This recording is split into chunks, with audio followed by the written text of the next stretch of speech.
I'm enjoying the space. Thank you. Lastly, Melissa, how are you finding the Youth for Global Goals Summit, Melissa?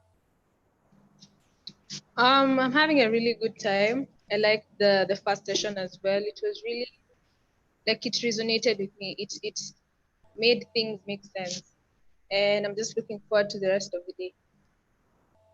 Okay, thank you very much. I will remind you that on Twitter you can share these thoughts. For those who have not gotten the opportunity to do so, you can share your thoughts under the Y4GG Summit 2020 #Y4GG Summit 2020. That is the hashtag on Twitter. For your friends who'd want to jump into this conversation as well, on YouTube as well, you can just go check out the YouTube page on Y4GG Summit. Yeah, thank you very much. I think I'll pass it over to the president, the organizing committee president, to present some videos of exchange participants as they share their stories on how they found the exchange. Yeah, Maureen, over to you.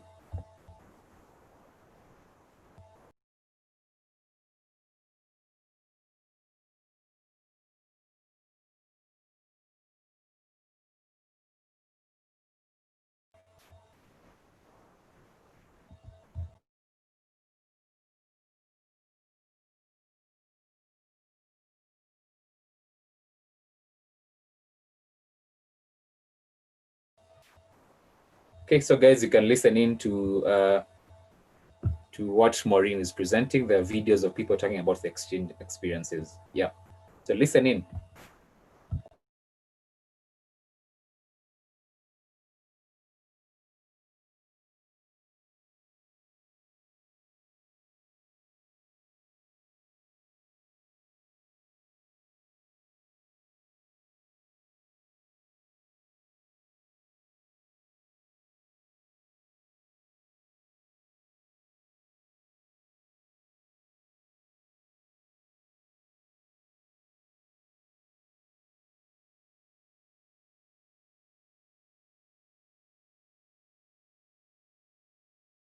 And try something so different.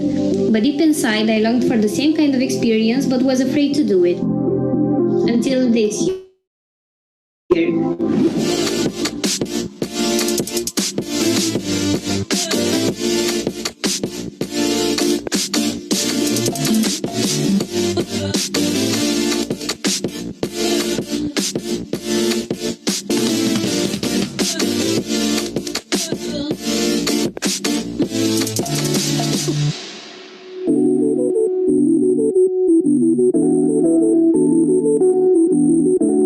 After 3 years of being part of AIESEC, I thought I knew everything there was to be known about leadership. It's hard to understand just how difficult the first few days after arriving in Tanzania were. The constant possibility of getting sick because of the new environment made me feel unsafe. The fact that I could not simply eat everything I wanted, but instead have to rely on very simple food made me feel homesick. Drawing a lot of attention each time I left the house just because of my skin color made me feel followed. The project I was part of, my little traveling library, focused on achieving SDG number 4, quality education.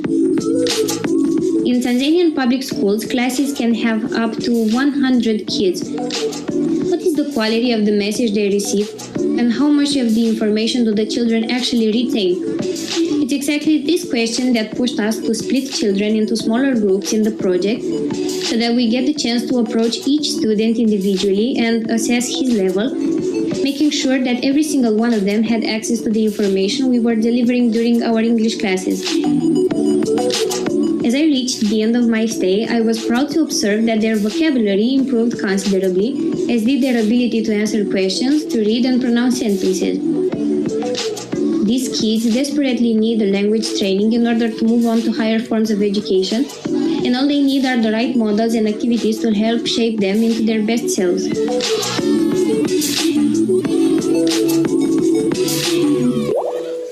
Tanzania has been so different, so diverse, so challenging, that it made me different, made me accept diversity and face challenges more easily.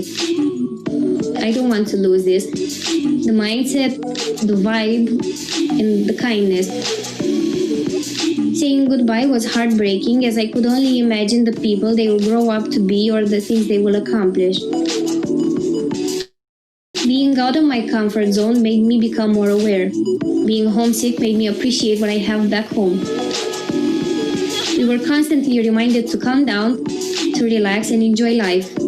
We truly learned that it's never really about the destination, but about the journey. My name is Irina, and I'm working for the SDGs. What are you doing about it?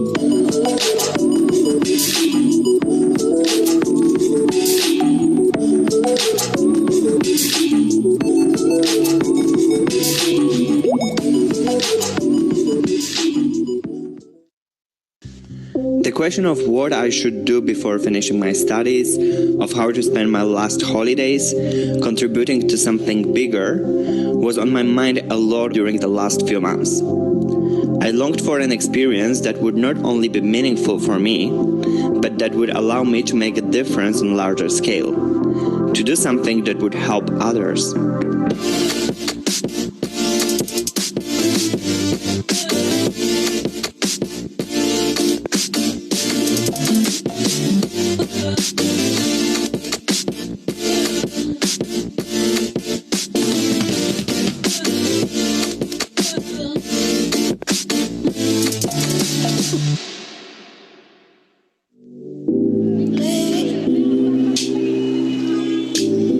Arriving in India felt surreal.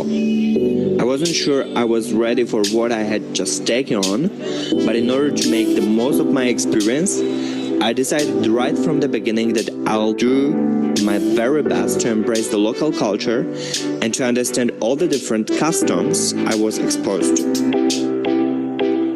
The place that allowed me to get an insight into Indian reality was the Mother Divine Public School, my place of work. The institute hosted more than 5,000 students from medium and low-income families, ranging from 5 to 18 years old. My main activity was teaching classes, like reading and writing or maths and economics, as well as delivering workshops about the Sustainable Development Goal number 4. With most groups consisting of about 60 children, the responsibility to make class not only enjoyable, but also useful and enriching for every single one of them could feel scary at times. We created a schedule that was adapted every week in order to best meet the needs of the school. Day by day, I made it my goal to make sure the place would be a better place once I left, and that the reality of the children would be positively impacted by my efforts. Being put in a position that allowed me to better a system offered me a different understanding of what it's like to empower others, to take responsibility and actually work towards making the world a better place. This experience in India made me grow more than I ever thought I would. I learned about happiness, about having little but sharing everything you can, about being kind and honest and welcoming, no matter the hardship you might face. I understood that at the end of the day, it's always up to you how you choose to live and what you want to leave behind. Looking back, I can only hope that I've managed to impact that little beautiful corner of the world as much as it has impacted me. My name is Bartek and I'm working for Sustainable Development Goals. What are you doing about it?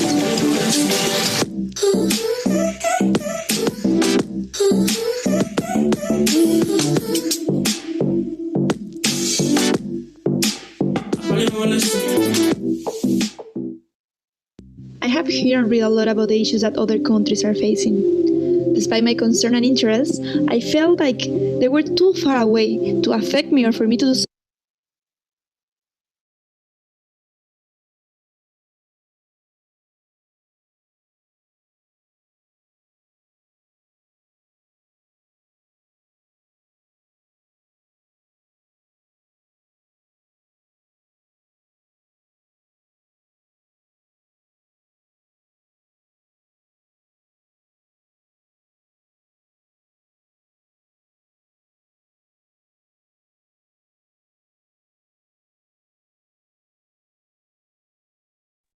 Hey guys. So we're going to play a small game. Are you guys even here? We are Yes, here. Hi. Yay, we are here. Oh, nice. Okay. Sawa. So I'm setting up a game. It's just a short quiz. Don't worry, it's nothing complicated. Yeah. But the winners have something in store. So please participate. See, it's not a lie. See, Chocha, it's true. So I hope you're ready.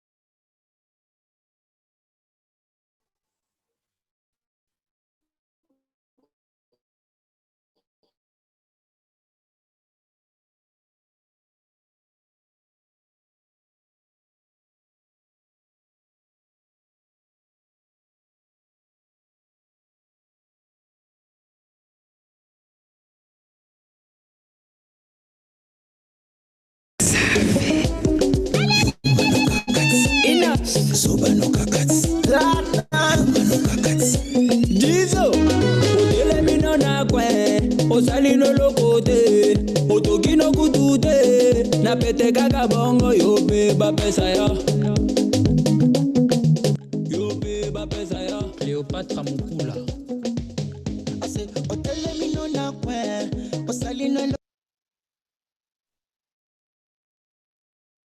Okay, guys, so that's the meeting code. If you don't have the app, you can just go to www.kahoot.it. Yeah, and then you'll find a place to put in the code. So yes, I'm giving us 5 minutes to log in. I'm telling you, there's a prize for the winner. For real, for real. So please participate. Let me just tell you, I learned trust issues when I was a child. When they told me, anyway. You can What? trust me. It's okay. Okay, Maureen. lokote na motokia chibude wataka ule wewe yobeba pesa yo yobeba pesa yo les pacificateurs jusqu'au bout Vital Kameni Yuma no gagati Zoba no gagati Yuma no gagati Zoba no gagati OLK Initiative Plus Tozagolia, Tozagomela, Toyena programme. Liliete, yope bapezaya. Yope bapezaya. Kilo Burunda, Jean-Paul Bichweka. Obani Bulo na 10, Olembino na 12. Talabaninga ba continue. Nasima tangwa sale, yope bafuta. La haute gamme Elga Elegance. Yope bafuta ya. Salomon Ben Salomon Yuma no gagati Zoba no gagati Yuma no gagati Hey Zoba no gagati Le MVP Sergi Baka Okay Chi Oya Sukuma We Simba na washa moto Sukuma We Ambia walale watoto Pasacheza shubaka yoko Sayoko Yani kama na chambadoko Moko moko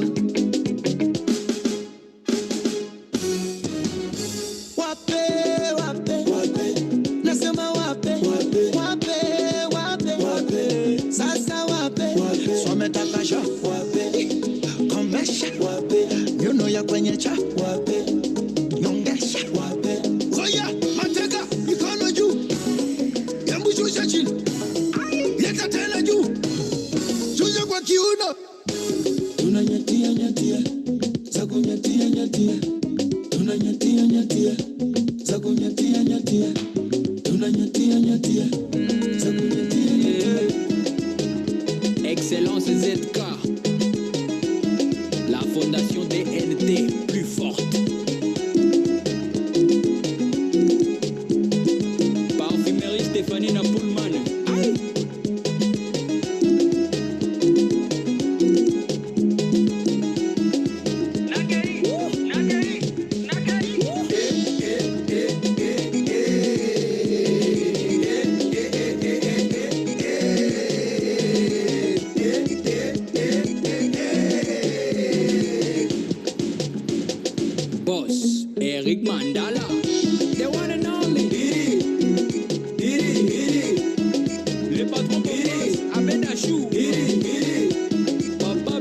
wenga.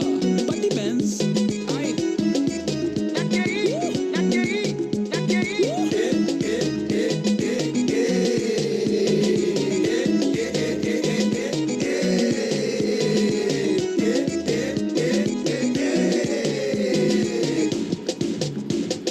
Boss, Mama Dangote. Ricardo Momo. Doni Fumwe, salimia mkubwa fella. Kindaki. Komeka kutude. Afro Congo. Le Grand Don Mendes. Le président Théobi Namungu. VIP Sans. Albert Mboyo, mon vieux.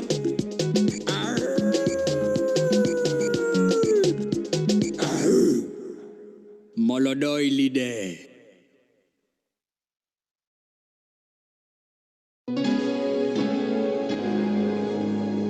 Otimbi na Timbelio. Wasafi. Inas. Soba no kakats. Lana. No kakats. Jizo. Odele minona kwe.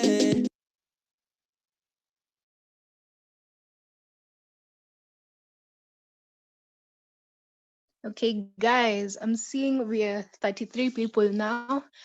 I want to start the game. So I hope you're ready. Hiya, I'm starting. I hope everyone is ready. I'll read out the questions and the choices as well. So don't worry if you can't see the questions. And yes, let me count down. Hiya. So 10, 9, 8, 7, 6, 5, 4, 3, 2, 1. Okay, we are starting.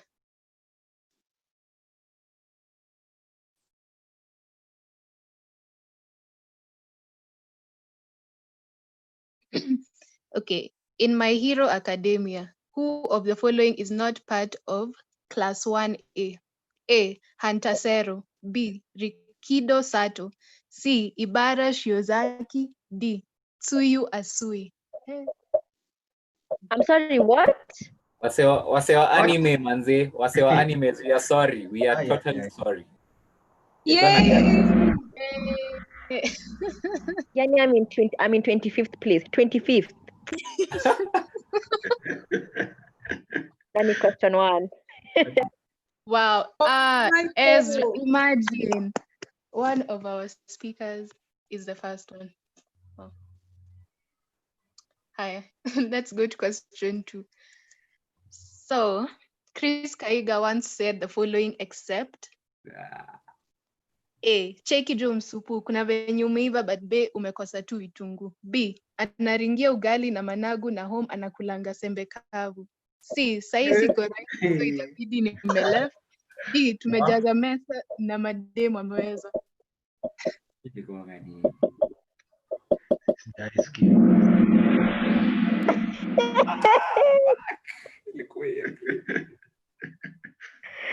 Well, I pia mimi I chose the blue. Okay. So A. Waringa. Worried. Sorry. Why is the OC manager playing? Why? Okay. What is the dot over I and J called? A. Spot. B. Title. C. Point. D. Tilde. Hata hatujaifunza hii kitu. This has never been Mandesi apostrophe. Wow. By the 9 people who knew that. I am stressed. Okay. Who just remembered the movie called Matilda after seeing the Tilda Part D, man? Okay. Let's go to the next question. Warish is sitting. Imagine nimefail yo. Okay, so true or false? The Great Wall of China is longer than the distance between London and Beijing. Ati what? The Great Wall of China is longer than the distance between London and Beijing.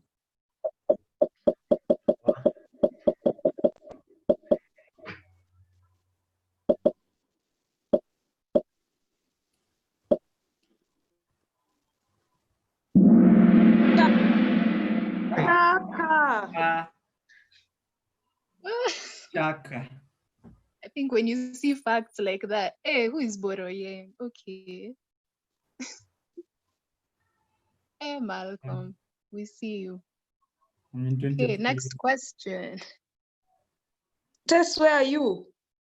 What is a Just group a of little. unicorns called? A, blessing, B, mother, C, flock, D, gaggle. What is a group of unicorns called? A, blessing, B, mother, C, flock, D, gaggle.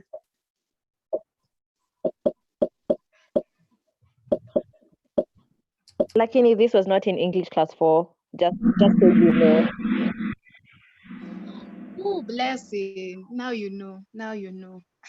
We all thought it was gag lucky. Because it's a foreign word. Hii ndio vitu bado tunasoma after 22 years.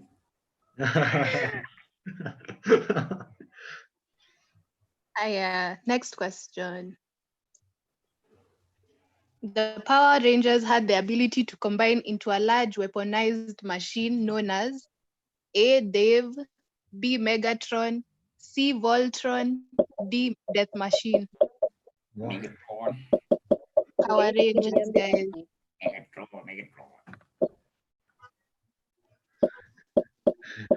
Mm-hmm.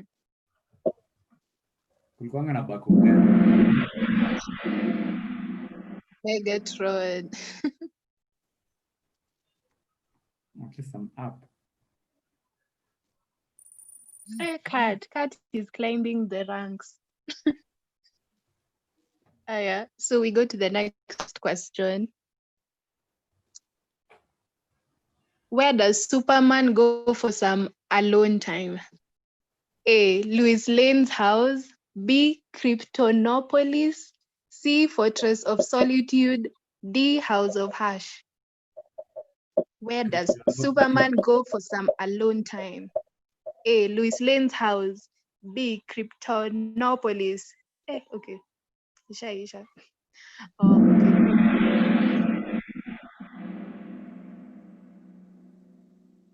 Yeah, what were Injustice? The people who play Injustice. Oh, Kat. Hey, Mel has the highest streak of 3 answers. Okay, next question. True or false? When Peter Parker used a self-made potion to get rid of his powers, he grew 4 extra arms. Peter Parker, aka Spider-Man. Spider-Man gani? Coming home, mama. By the way,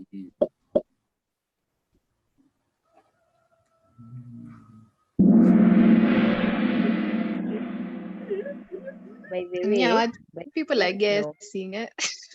People are guess too, because we see you guys. I really want to know who will win. Higher. Next question. Where is the entrance to the Chamber of Secrets? A, under the whooping willow. B, the girls' bathroom where Moaning Myrtle lives. C, in the Slytherin common room. D, Dumbledore's office. Harry Potter fans.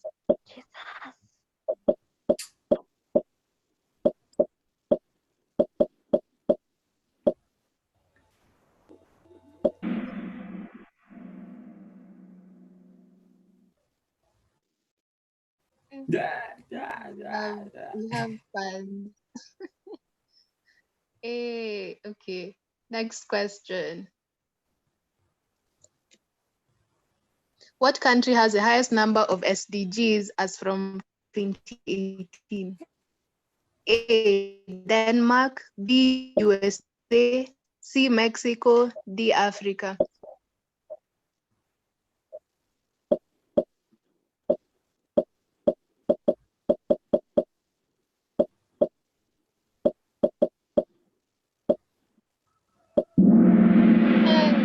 The people who put Africa, I have one question. Is Africa a country?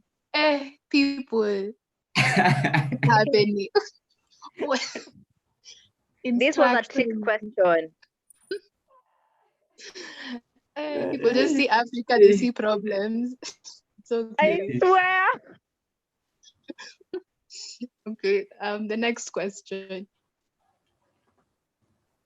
How many countries have adopted the global goals?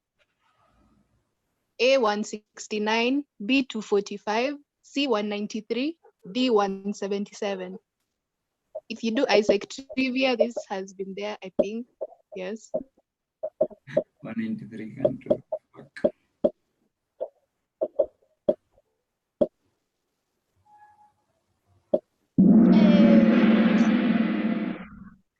I see you're smart people. That's good.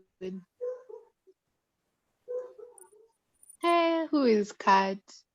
You're just here shining on people. It's fine. Hi, next question.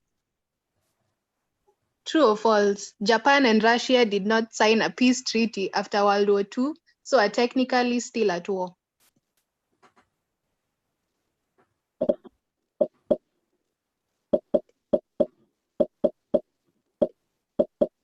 Like, Maureen, was this in history? I'm just asking for a friend. In high school? Mm. I don't know, honestly. I did geography.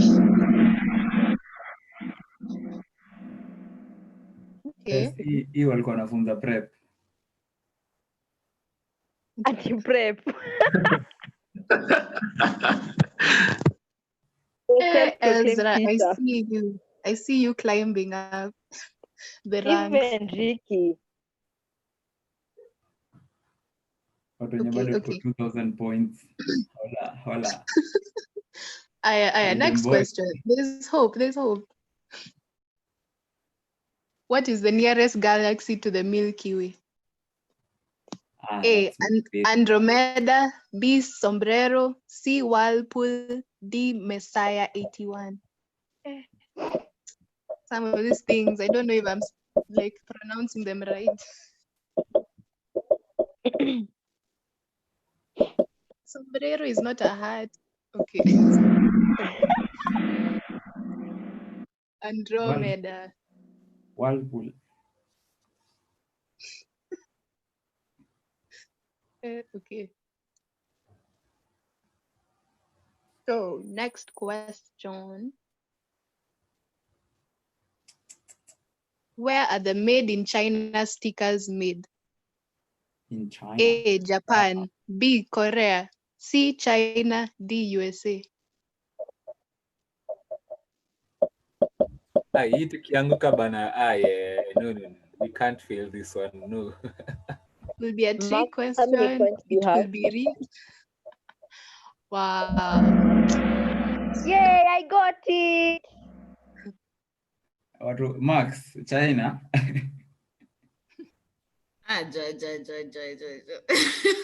Y bueno, Max. Okay, guys. Malcolm, give me back my position 3. Guy, nasikia uchungu. This is a very important, the last question, the one that will determine if you're in the top 3. That is low key at all. Okay. Mimi niko top 30.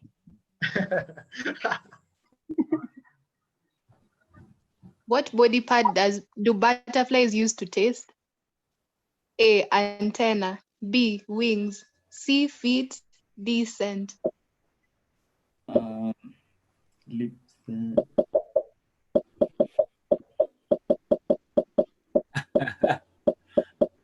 Hata kungekuwa na tongue tungejibu tongue, yeah? Angalau. Guys, who put scent? Scent is not a body part. Guys, instruction. Watu wa Africa. The podium. My people, my people. We're sorry, good. Ezra. Well, Paul and you. Who is that? Who is that? Yeah, go.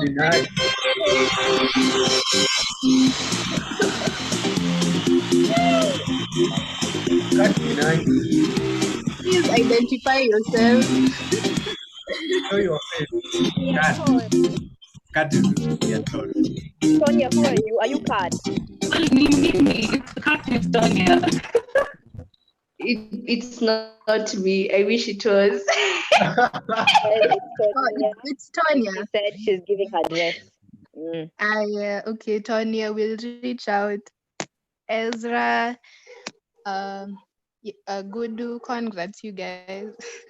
Atakuwa pale na akina Mutahikazi. Tonya, I hope you've seen the message in the chat box from Ezra. You see, guys, I told you, they're prizes, yeah? They're prizes. Okay. Top 10 and then Mweke praise your top 10. You know, in life. Hizi questions haziwezi kuwa 30 kama za CRE. Wow. Kuna participation. Participate. We appreciate you. By the way, thanks for taking part in the Kahoot. Yeah, it was like just a breather from like the sessions you've had so far. So I will pass it over to Max. Thank you very much, Maureen. As Maureen has said, that was a breather from the sessions we've had in the morning from Ruby V and from Grace Corsi, and as well as the brief discussion you've had inside your breakout rooms before the hitch happened. I would love to just recognize the presence of our speakers who are gonna be part of our discussions in the afternoon. That is Karira Laura and Ezra Yego. So without further ado, I just want to welcome Buari to take over the next session. Welcome, Buari. Hi guys, I hope you're fine. I hope you've enjoyed the game. For the people who are just enjoying participation next time, maybe the pans will be your place to shine. Yeah. So I will take this time to introduce the next speaker because we are 13 minutes late, so we will do our best to catch up with time.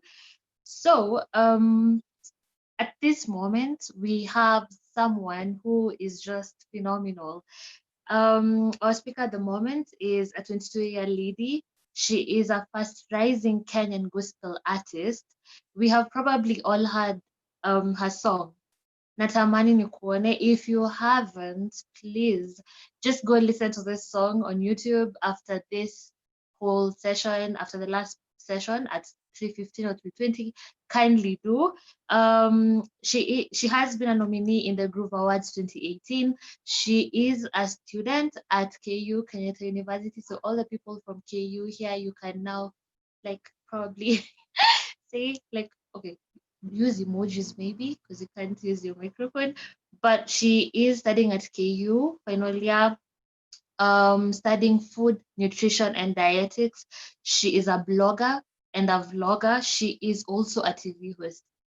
I am just mind blown because all this just by one person, someone who is our age, like she's our age mate, and she's done really a lot of things. So I'd really like us to introduce the one and only Laura. Yes, so hi Laura. Hi. How are Can you hear you? me? I'm good. How are you? I'm okay. Do you want to see me? Yeah, would love to see you. Okay. Yeah, thank you. Hello. Yeah. So now before we dive right in, we'd probably like to know what is your favorite SDG and why? Yeah. I think, of course, anything around health really moves my heart. And then SDG 8 SG 17. I appreciate them because they mean a lot to just the essence of life in us coming to fullness in doing everything that we possibly can do or should do. So decent work and economic growth is important. So it's partnerships for all, very, very important. And it's actually what I'm going to be sharing on today. That's amazing.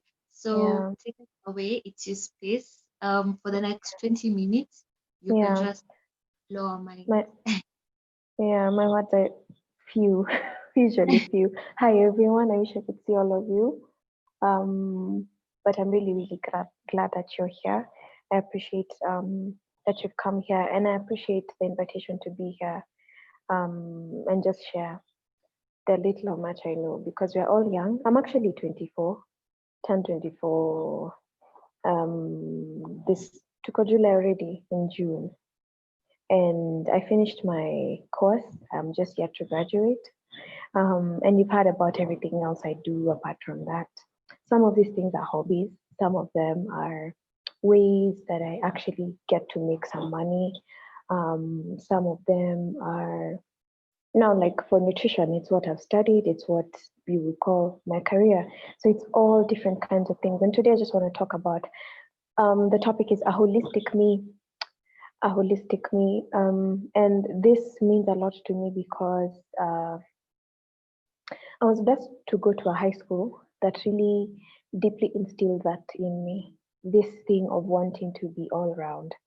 I appreciate that we were pushed to be everything that you possibly could be, not just about being doing well in class. I remember I used to be in the drama club. I used to be in JA, Junior Achievers. I did so many things. I used to write essays for competition and all that. And it's something that we were encouraged to do.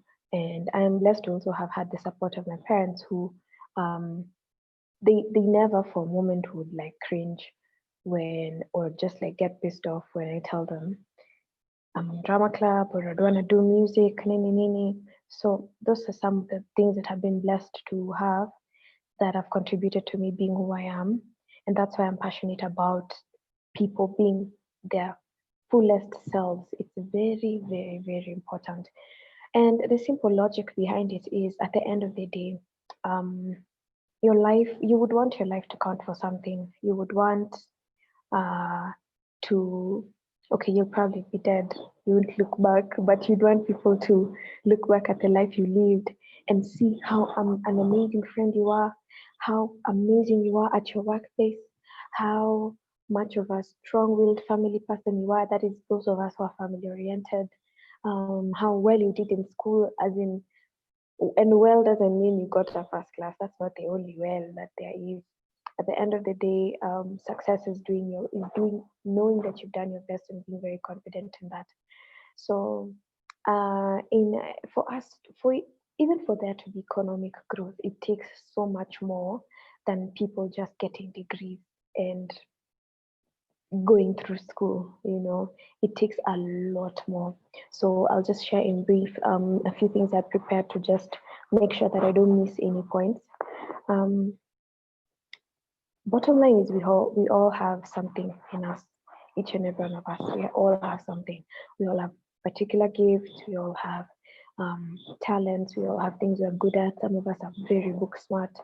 Some of us can struggle with the books, but there's a lot of things that we have quite a hang of. And for some of us, those many things can seem or feel conflicting, or they feel like they do not match with each other, but it's possible to make them match. So I know by the time you're here in Campo, since I believe most of us are, if not all of us, are campus students or probably done, but just around that age, yeah. Of course, by the time you're coming to the point where you're studying what you're studying, there had been a process. But let me just, to give a background, let me also just share what that process was like for me. And the backstory is I was not that girl who always knew what they wanted to do. As a child growing up, I wanted to be so many things. I wanted to be, can you hear that plane? I'm so sorry. I wanted to be a teacher at some point, a lawyer at some other point, a doctor at some other point. Um, and when I got to high school, I developed I used to love the languages. I used to love writing. And that's why I used to blog. I've also been quite mum on the blog, but I write from time to time. I used to love writing and I used to really do well. I used to win like a lot of essay competitions, some even international, because my school had that provision. So I knew that I had a love for languages. So at some point I was thinking, okay, then I could go into media, and it doesn't have to be like media, TV anchor or journalist. I could even be an editor. I could be a writer on some paper or something. It was just a rough thought at that point. I guess I was in Form 1, 2 by this point. But I came to have a deep and serious love for biology, crazy, crazy, crazy love. And it's to the point that I would be so interested in reading way above and beyond what you're being taught in class. I'd be so excited to read more about like heart issues and how they're solved. I was reading way beyond my age and stage because those things used to intrigue me. And so I realized, wow, these things actually really intrigue me. So I could possibly consider being a doctor. So that was my before I finished high school. That was even my selection. I was like, I could, something in my heart was like not very sure, but it was the closest to what I wanted to do at that point. And since I was blessed to have been doing quite okay in school, I had the hopes that I'd get the grades to be a doctor. So fast forward, finished high school, I got my results. To be a doctor, you will be taken straight into like UN, I think KU, I mean the universities, top universities that offer medicine. You'll be taken, they take in mostly the straight A's first. And I had an A minus. So just like that, I was not selected. But I at that point had felt like it was also a confirmation, like a God thing right there. Because I had been thinking a lot. I'd been thinking about, do I really want to be a doctor? Because at this very same time, I was I was starting my music. Now the thing about my music, I'm juxtaposing it. I hope you don't mind. The thing about my music is that I just loved to sing. I was not keen on building a career per se out of it, in as much as I was taking the step towards that. In my head at that point, I was just like, I just want to sing. And that's how I released my first song, Natamani Nkone. I was 19 at the time. But between the time I released it, because I released it the very same month that I joined campus for first year. Between that time, that gap, I had really been thinking, do I really, really, really want to do medicine? Would I, even if I got that A, I'm here kind of also gravitating towards the arts, and I want to do it. Like, I don't want to be 30, 40, 50 and think I should have done it. I should have sung. I should have, So I was already starting to think of what can I do that will allow for me to also do my music. So back to the process that I was sharing with you, the very first thing is to check your passions. And all of us have passions. And sometimes we can get confused and conflicted about what passions are. And I think sometimes we just unfortunately complicate definitions a bit too much. A passion is something you basically really love. There are many things you love to do, but a passion is that thing that you won't go some days or a week without thinking about it or doing it. So for example, for me, I'm not much a TV series person, but I was always listening to music all the time. I knew music was a passion for me. When I was in high school, I'd enjoy those times on weekends when the radio would be put on, because Jenny, that's just where my emotional and spiritual energy would come from, and I loved music. So by this time, I'd already established that I had a passion for music, and I'd also established that I had a passion for human health. So your passion does not have to be one thing. Who limits you? Nobody. You can have as many passions as possible, but you just need to know that they are really, truly passions, because these passions will be tested, and when they're tested, will you be able to withstand those tests, or will you get shaken up about it? Can you imagine going through school for accounting? Sorry, for counting all those years, and then one day you get a job, and then things happen in that workplace, because things do happen in workplaces, and then now you no longer want to be there, or rather you no longer want to be an accountant, not really be in that space. Then that might go to show that you are not really as passionate about what you ended up doing or what you chose to do. So it has to be something that makes your heart just excited. And then in the bigger picture, it's important to try and start having a personal goal and vision about how this thing that I'm working towards is going to make sense in the bigger picture. And the bigger picture here means your nation, your continent, and I'll get into what that's been like for me. Then the second part of that process was to seek out now career options. So now I got into seeking out career options since I ruled out medicine. My mother is a nutritionist and dietitian, and all these years I don't think I'd been keen on what she does. But because I was so interested and invested in the health thing, I started to really read up, to ask questions. And after asking her a million questions, I got to really see how I actually really liked what she was doing. And that's how I ended up picking nutrition and dietetics. So I did a second application to Kenyatta University, and then I was picked to do nutrition and dietetics. That's how I landed on that. And it made sense for me to do nutrition and dietetics because it was a less weighty course that would allow me to also do my music concurrently. Yeah, which takes me to the third process, which is the last one, to rule out and eliminate based on the pros, cons, and other factors. So I ruled out very many other careers: nursing, pharmacy. Meaning nursing, I'm like, I don't think I really want to go into that. I didn't really want to go into the intense practical stuff of being in the hospital space every day.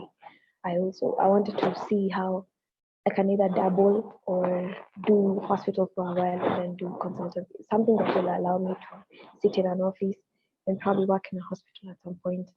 There's an allowance for that. So I thought nothing, pharmacy, my pharmacology is really bad. Even when I was doing nutrition, it was not the easiest unit. So I was just ruling out things based on the little I knew about them. And the small big picture I had in my own head about where I wanted to go. And you see, I'd already ruled out medicine. Why? Because I do not see how it will allow me to explore my music passion. So this is how I landed at what I chose to do in school. Going on forward, I'm juggling my talent, and alongside my other passion. And that's what I'm doing in school. I'm trying my best to do all of them, and it begs the question of how to find a balance between career, talent, work, friendship, entrepreneurship, friendships, all those things. And I'll say one thing that I learned having been in a space to do that, because even as I was a student, I was blessed to have my career in music. I call it a career now, but it's not what I had pictured at that point. Just to say that my career in music picked up in an amazing fast pace. I was very young. I'm not used to this. And I was very shy.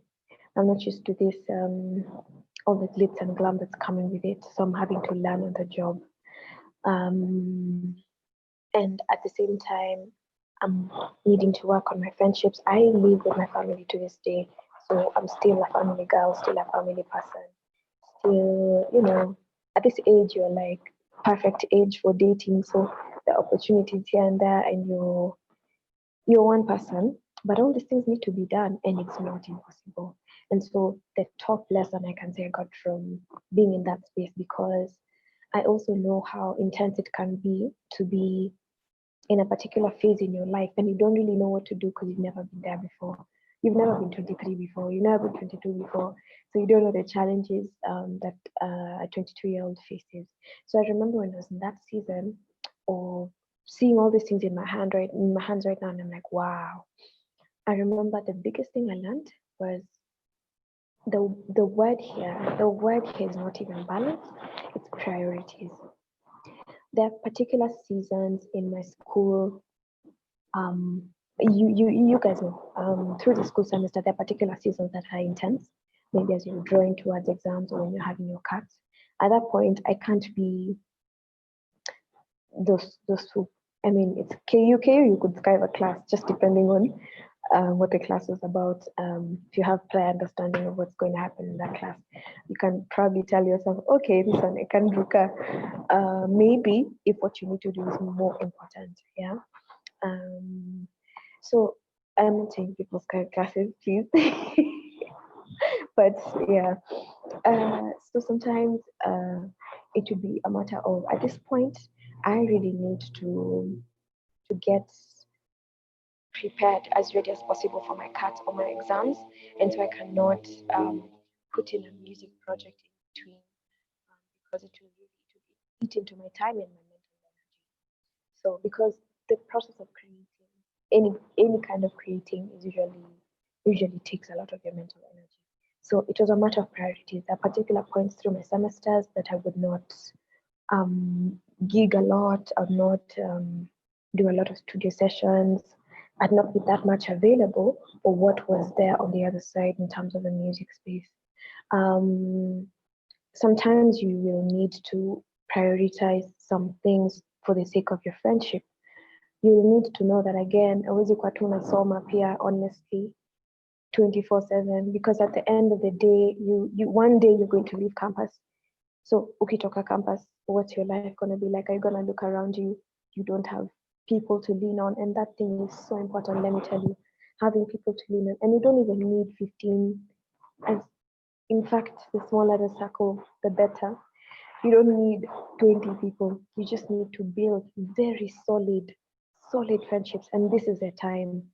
This is the age to build those solid friendships. People you will journey through life together. I'm at a point in my life where several of my girlfriends are getting married. It's a reality. Like, what?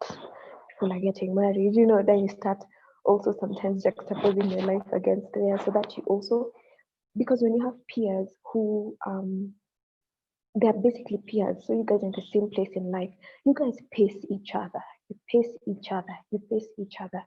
So as you pace, and of course, this goes without saying, this company needs to be the best possible, needs to be a good company. If you're in good company, you guys pace each other. As this other person is going on in their career, whatever, however different it is, you are also pushing through to get to the best possible place that you can be for yourself. So it's very important to build solid friendships around you. It's very important to, I know family issues are different and sensitive for every other person, but family is very important. Do what you can because these are the people that you didn't choose, God gave them to you. Do what you can to build rich relationships with your family. Of course, keep your schoolwork going. If you have a talent going, do what you can do about it. At the end of the day, that's what makes you a whole and holistic and all-around individual. Everything takes time and involves a process. So even when you come out of campus, even as you work towards pursuing a particular journey, whatever journey that is, some of us might finish our degrees and realize that you don't really want to pursue it, and that's okay. I mean, different strokes for different folk. There's no one format or one way to go about life. Some of us might finish our degrees, and maybe by the time you're finishing, you already identified a business idea. And where do business ideas come from? They come from loopholes and gaps in whatever area, a loophole or a gap that you've seen. And so that's another thing I can challenge us to do. Watch out for the gaps. So Now that I'm talking about gaps, as I was doing my course in nutrition and dietetics, um, I really was able to see, I was keen to see what gaps are there. And one very big gap we have, and that's what I'm choosing to now venture into because I'm also passionate about it, is nutrition, communication, and education. It's a problem. Very many people, I'm sure if I ask some of you some very basic nutrition questions, what a balanced diet is, I know even a question that sounds as simple as that, I know some of you may get it wrong. And yet, things about nutrition are important. They're as important as taking a shower. Every one of us needs to know these things. Every one of us needs to know what you're taking into your body and how your body is processing what you're taking in, how you can make use of what you have around you, and all that. And this information is not, people like you and I have the internet to look things up and look for a keto diet and all that. That wouldn't advise someone to do that. You'd rather just get a nutritionist to do specified a specification for you. But some of us have the internet to look up stuff. But let me tell you, what a mashinani. And this is Kenya. That's the bulk of people. They don't know things. And so I saw that gap. I realized that gap and thought, this is what I'd want to pursue. And that's what led to my decision to do my master's in communication, which I'm yet to do because I need to graduate first. So, and then it's very funny how things work and how God works, because I ended up on TV, and that's another long story. But how I ended up on TV was my music career created the opportunity for that. My music career put me in the eyes of these people. So by the time I'm finishing, by the time the gap comes in on Bambika Gospel Sunday, and they need to fill in somebody, they already had Laura in mind.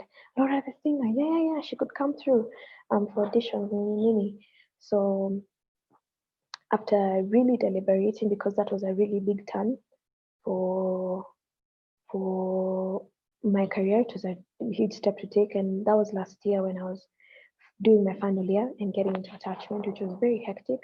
I really had to think about it and also think about it again in terms of a big picture. But backstory, I was always good at languages. I was always somehow good at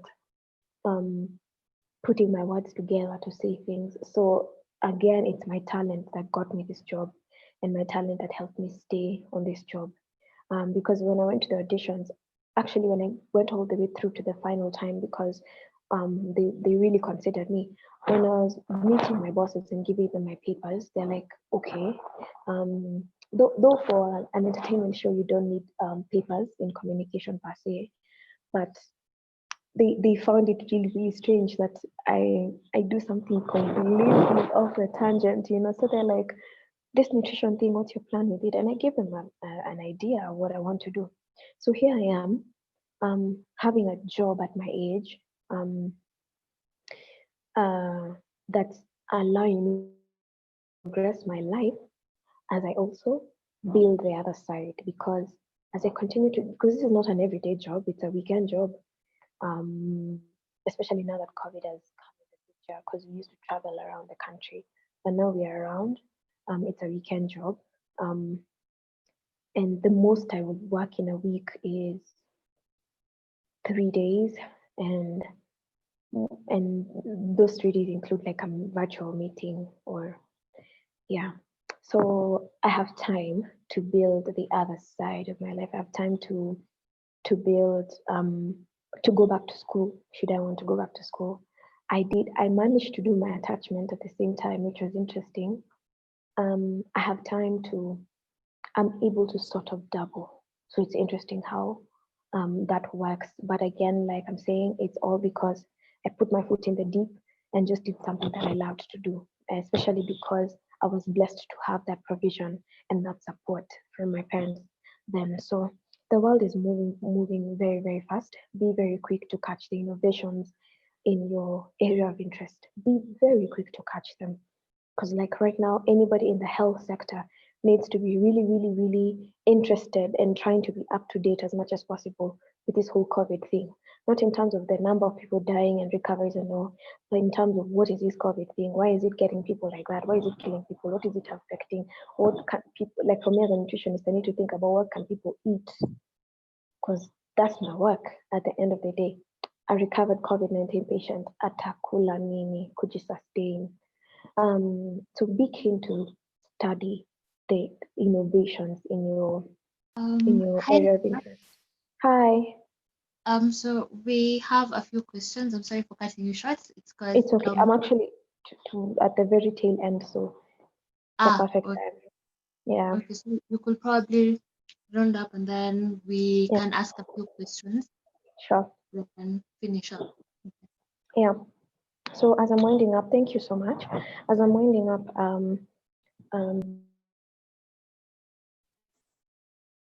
sorry, someone called. As I'm winding up, I'll just say, reiterate again that thing of innovations. Keep up with what's happening around you, and all of us have been put here to be more than just one thing. So don't limit yourself. You can be all and do all as much as it's possible.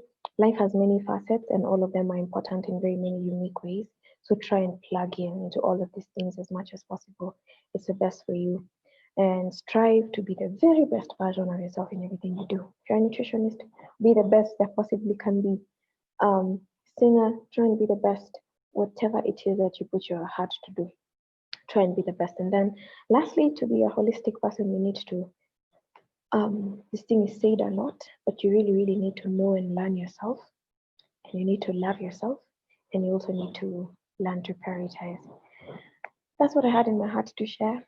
I really hope it's been helpful, and I'm open to your questions. Thank you so much for giving us your time and sharing. We really love whatever you had in store for us. So we have a number of questions. Meanwhile, as I ask, everyone in the meeting, you can type out your question and I will read it out to Laura. Okay.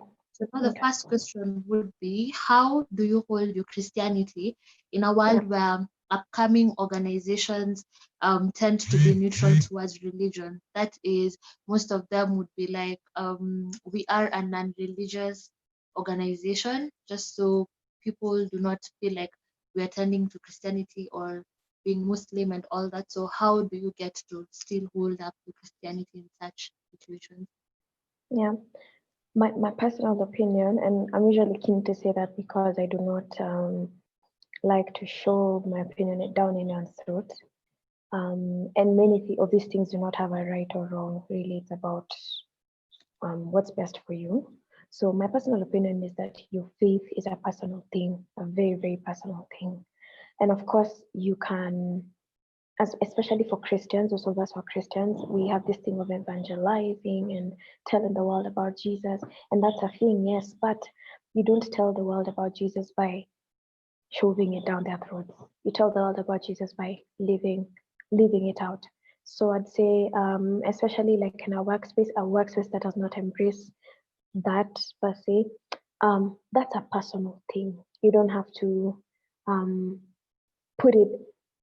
In fact, I would say where you feel you could be working towards such a situation, you don't even have to put that on your CV, because that being a Christian is not being a Christian or a Muslim or an atheist is not. It's almost like being, whether you're kind or not, it's a personal thing. It's a personal decision. It's almost the same way some of us like pumpkin, others don't. So I think it's not something you have to push so hard, because that's a personal thing. That's something that if anyone is to pick up on it, they should pick up on it at the very beginning from how you behave, not from you saying that you're a Christian, not from you writing it on your CV. Yeah. Okay, so the next question would be from the chat box. I will just read it out. Okay, I will give so Hina, I hope I am pronouncing her name well. You can unmute yourself and ask the question. Hina, okay. Can you hear me?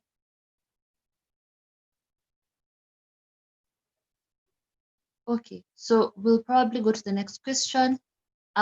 how did you deal with the moments in your life when you were heavily insecure or doubtful? Mm, um, yeah, those moments come, and I don't even think at any one time. I think even in future, sometimes they can come. How I've dealt with that is I'm blessed to have a close-knit family, people I can lean on. And that can be different people for different people. Like for you could be a close circle of friends. So for me, my close circle of friends and my family, I'd lean on them. And you see, people who really love you will bounce back who you really are. Like when you come to them in your very low moments of insecurity and everything, they will remind you who you really are. So that's one way. And then I journal a lot, and I always recommend journaling to everyone, just to clear my mind, And lastly, affirmations. All these things sound so Oprah Winfrey, but they actually work. Yeah. Okay. The other question still from the chat box is, how do you remain and stand resilient in the face of adversity? Courage is something. Courage is a trait you have to build. Honestly, and for me, it's taken a lot because I was a very, still am, personality wise, I am shy. But when it comes to me doing what I need to do, I've come to be aggressive and resilient because people out here can really bully you out of your space. So that resilience is built from knowing who you are. And that's why I said it towards like as I was wrapping up, knowing who you really are. And that thing can be said so many times. And then you're like, what's the practical way to know who you are? It takes time, takes a process of you learning yourself, what you love, what you don't love, your strengths, your weaknesses. And knowing who you are means even actually means acknowledging who you are now, not who you want to be. If you're not courageous at this point, then you need to say that being self-aware, I know right now that I'm not resilient, I'm not courageous. So how do I work towards that? So when you have a consistent thing of being able to check back on yourself on how you really are, it helps you see how you can move ahead and be better at something. So I'd say resilience is built in having confidence in who you are. I can say, for example, right now I'm working somewhere. Should I, should someone want to bully me about anything? I'm like, I worked my way here. So unaniambia those things are who, um, you don't say that, you need to be kind, but that's the thing in your head, the conversation in your head, that you don't just let anybody talk you down, push you away because you have worked to be where you are. So that kind of courage comes from knowing who you are and knowing the journey that has taken for you to be where you are now. Okay, so I will do two last questions. On the chat box we have one question is, how do you find a balance? Which I do believe you've spoken about balance. So Yeah, priorities. yeah, maybe you can combine that, just give an overview with how do you deal with being overwhelmed with having so much to do, which I do believe it ties on to how do you find a balance in doing very diverse things and also ensuring you're continuously growing in those different things. Yeah, one thing that helps me to find a sort of a balance. And as I say this, let me also say that I'm also a work in progress. I don't think or feel like I have figured it out 100%. But what helps me, one thing I can say confidently is that I'm content. I'm content with where I'm at with my journey. And not one thing that helps me is planning. Like for my music releases and everything, those are things that I can plan through and know this can fall at this time, and it will be a good time for me to release that and go and focus on something else while the song continues to grow on people, something like that. So planning helps. Again, priorities. Last year I didn't put out music because my biggest priority was finishing school, and doing my attachment. It just so happened that the job came along at that time, and there are opportunities that you don't just linger. Zikikuja, you try and just grasp them and try and make it work. So sometimes something has got to give, honestly. That's why there are people who choose not to get married, to focus on, to go and study their masters abroad. Life takes a lot of such kind of sacrifices. So I'd say it's planning. The other thing was of being overwhelmed. It happens, but I'd say one thing I try to do myself is have a Sabbath, have a day of rest. And now that used to be Sunday, now that I work on Sunday, it's Monday for me. So have a day of rest, deliberate rest. Hiyo siku hakuna kitu ingine unafanya. Anything, put your feet up, watch your favorite series, listen to music, nini. Yeah. Yeah, it helps you stay in balance. Usichoke kila saa.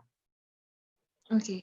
Now for the last question, on a lighter note now, if you were to participate in a karaoke session, what song would you perform or would you choose? Yeah. Karaoke. Top of my mind, I'd choose an Alicia Keys song. Oh wow. Okay. Like what you didn't see that coming? No. I didn't see that. I choose an Alicia Keys song like what? Some people want it all. That one. Or even better, no one. Yes. Thank you. That's amazing. At least you even sang for us. Well, we can see you. Yeah. Thank you so much for being part. You've really been amazing. We loved your session. You can see people already commenting. They loved it. You've just Let really me been see. I just got your favorite chat room. But thank you so much for. Before you leave, Okay. Before you leave, since you're a food and nutrition student at KU, what is your favorite food? I think that is a privilege I have as a moderator to ask you that question. What is your favorite food? Ugali with manago and chicken. What? Come again? Wow. What? Why are you guys surprised? Ugali with manago and chicken. I'm a kissy, so the manago thing. Yeah. Kissy. Okay. Also, lastly, before I let you go, is, what color do you think of when you think of joy? Joy. Yeah. Orange. Orange, yeah. Yeah. Okay. So okay. So thank you very much for that. Thank you. Thank you so much. Yeah. I'm thinking people like why I don't like matoke. I like matoke as well, but ugali is a bomb. Okay. So now we'll head out to the next session where I will ask Max to take over. We get some few puns before we introduce the last speaker of the day. Yeah. Karira, before you has she left? Before she leaves, please you can take part in the next session of puns, or maybe you can help us crack one of these puns. Oh let's God, see. I'm Let's not good test. at this. Let's test how much you know how to do this. I'm not good at it. Okay, I'm presenting my screen.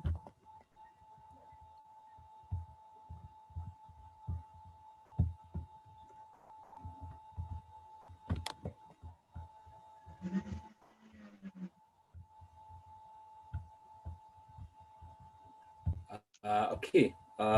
Yeah. There we go.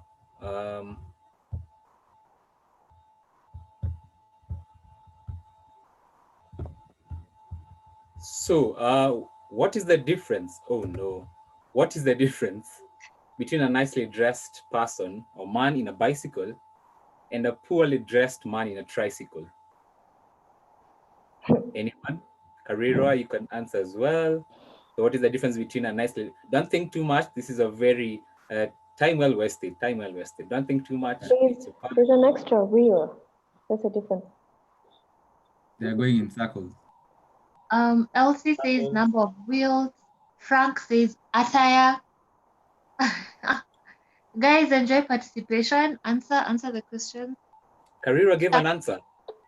What? Karira gave an answer. What's your answer? I said there's an extra wheel. There's an extra wheel. Okay. Shaxi says the wheels. The wheel. Elsie said number of wheels. Frank said attire. The other guy is poor. The other guy is poor. So okay. Okay. So that the pun is nicely dressed man and a poorly dressed man. Nothing to do with poor or not poor. And the answer is attire. So attire, the dressing, and attire. Come on. What? Oh, it's supposed to be a pun. Okay. Yeah. Don't think too much, mom guys. Next. What do you call an alligator in a vest? What do you call an alligator in a vest? Let's see. Enjoy participation, guys. Karira, Karen, can investigator. give you priority to answer? Ventilator. Okay, I'm kidding. Okay, I'll say ventilator because that's the answer in my head. Okay, ventilator. Who else? Chat box. So Karen says investigator. Melissa says investigator. Wow, everyone is saying investigator. So the Now first that they're one saying investigator, I also think it's investigator. So seemingly everybody, that was an easy one, yeah? So yeah, the answer is investigator. Whoever's got it, you can get bragging rights. Bragging rights for the entire session. And lastly, how does Moses make coffee? Kariro, actually, this one is yours. Oh God. Kariro, how does What? Moses make coffee? He brews it. Okay. He brews it. I'm right. He brews it. Kariro, you have the bragging rights on this one. He brews it. Yes. Okay, I think we're done. Most will come in the next session. Thank you very much, Kariro, for this session. Thank you. Yeah. Good day, Also, everyone. okay, maybe before you leave, you can leave us your socials. At Carrera Laura, I'll type them on the chat box. At Carrera Laura on all platforms. Okay, thank you very much. I know my names are hard. I'll type for you. Thank you. Max, before you go on. Hello, can you hear me? Yes, worry. I just wanted to recognize also the people who answered. Shaxi, Frank, and Shabet. They also said he proves it, so they also got it. Yeah. So. Thank you.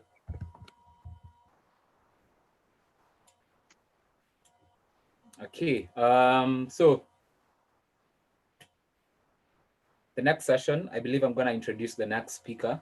If I'm not wrong, Boari, correct me if I'm wrong. No, you're not wrong. Thank you very much. Okay. So the next speaker. So on our second speaker, sorry, fourth speaker, last speaker for the day, for Global Goals Summit 2020 is Kenya's SDG coordinator at the UN Sustainable Development Goals Solution Network, SDSN Youth Initiative. Previously served as UNICEF Africa Youth Advocate. He is currently the UNICEF Africa Generation Unlimited reporter, Global Youth Ambassador at the World, a UK-based charity organization that ensures we live in a world with inclusive and equitable quality education, a youth advisor at Strathmore Center for Sustainable Leadership, also plays a major role in leading and managing youth engagement, as well as providing technical assistance on policy analysis and advocacy. He's part of the Millennium Fellowship and also a commerce major at Strathmore University. I'm not so sure if he's done, but anyway. So this guest is none other than Ezra Kayego. Hi, Ezra. What's up? Hi, how are you doing? I'm good. How are you? I'm doing well.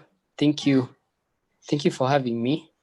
Thank you very much. We are glad to have you here. And before you begin, before you give you your space to present, Maybe I could ask you, what is your favorite SDG and why? Okay. So my favorite SDG is SDG 17. So because SDG 17 sums up everything. It sums up the 2030 agenda. It brings together the 5 Ps that I'm probably going to talk about. People, planet, prosperity, peace, and partnerships. So yeah, I think that's why I love working with people, working with young people especially. So just calls for us to come together to ensure that we achieve the SDGs. Yeah. Thank you very much. And as you can see there, Ezra is going to talk about project management, and you can take it away. You have 20 minutes. Okay, thank you. So yeah. So as you've heard, my name is Ezra Yego. Play a couple of roles, but I wouldn't call myself a jack of all trades. Mainly focusing on issues around youth engagement, advocacy, and especially sustainable development. So I'm currently the actually outgoing SDG coordinator for Kenya, assuming a new role at the SDSN Global Office as Project Officer for Strategy and Operations. Yeah, so I'm just going to quickly really introduce SDSN and SDSN Youth. Yeah, before we get into what we're meant to discuss. So the Sustainable Development Solutions Network was launched in 2012 by the then Secretary General Ban Ki-moon as a global initiative for the UN. So what SDSN does is to mobilize global and scientific and technical expertise to support the SDGs problem solving. So it involves academia, civil society, and the private sector. So in 2015, they launched SDSN Youth as the Global Youth Division. So we just empower young people, educate them about the SDGs, and then we provide opportunities for them to create sustainable solutions for the SDGs and the Paris Climate Agreement. So we are a growing organization, would say large. So we are about a team of 140 over 35 different countries. Several member organizations. Yeah, so I won't, because of time, I won't really take you through the programs that we run, but I'll specifically delve into the Youth Solutions Report. So the Youth Solutions Report is one of SDSN Youth's signature programs. So we highlight 50 game-changing solutions that are led by young people annually. So actually applications ongoing, and they'll close on the 5th of July. So these 50 game-changing solutions, they get investment, and then they also, there's incubation. So we have the Youth Solutions Hub. So you go the 1-year process of mentorship. So we work with very many organizations, Bayer AG, Unilever, just to mention a few. So it's a 16-week acceleration program. So I'd urge you to go to the SDSN Youth website. Visit there, you'll just see the different programs that we run at a global level. So I'll quickly delve into what I'd call project management for sustainable development. Yeah, so as I mentioned, there are these 5 Ps. And there's a reason why I purposely introduced it initially. It's because that for you to run a successful project that actually is going to contribute towards the achievement of the SDGs, is that you need to ensure that you, in one way or the other, you are contributing towards the people, planet, prosperity, peace, and partnerships. So I'll mention them over the course of my presentation. So this is a toolkit that is quite long, but I'm really trying to summarize, and I'll try and move really, really quickly. So so we have 5 easy steps.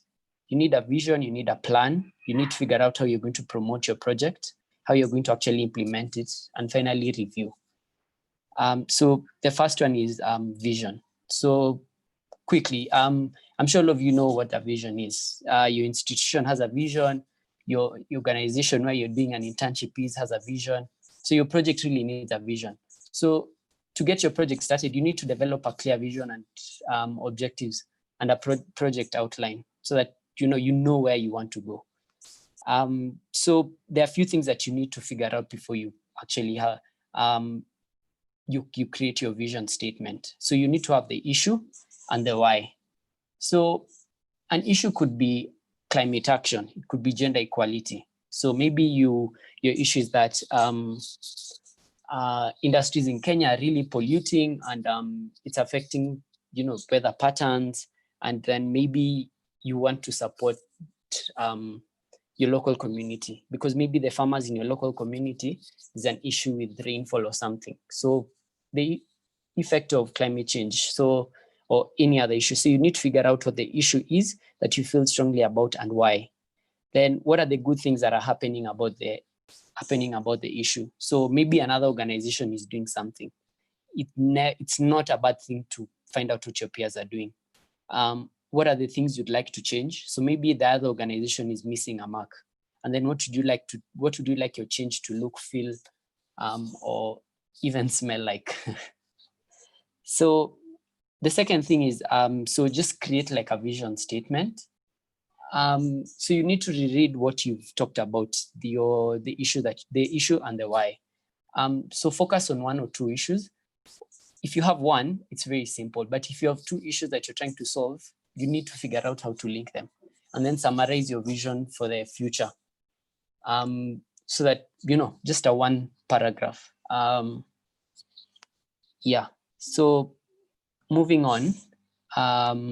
So just to mention about your vision, you need to be passionate and simple. Don't try to use complex language because that's going to be one of your selling points to young people you're working with, or a donor you're trying to reach out to. Yeah. So the next thing is working towards your vision. So you need to figure out a mission. So you know where you want to go, but you need to identify what are you going to do. Your mission. So brainstorm some of the ideas that you could do. So make a list of these ideas and make sure that they are exciting. So 4 things: exciting, impactful, manageable, and you're able to get support. Yeah.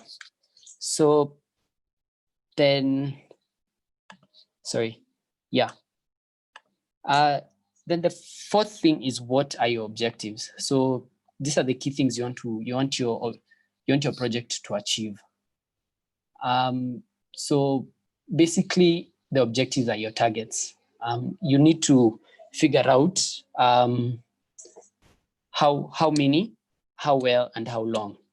So these objectives are the key things that you want your project to achieve. Although it can be tempting to try and do everything at once, it's usually why it's very critical, and it's wiser for you to focus your project on achieving just a few core outcomes. So back to the example of climate change. You need to figure out what in this climate change that you want to solve. A point that, because we're discussing about SDGs, and initially I called us the SDG generation. So I'll explain that later. A key thing that maybe could guide you is the UN goal indicators. So we have 169 targets actually, and a number of indicators. So those should guide you on actually coming up with your objectives. So possibly how many young people do you want to reach? How well? How far do you want to go? That's what your objectives are gonna do.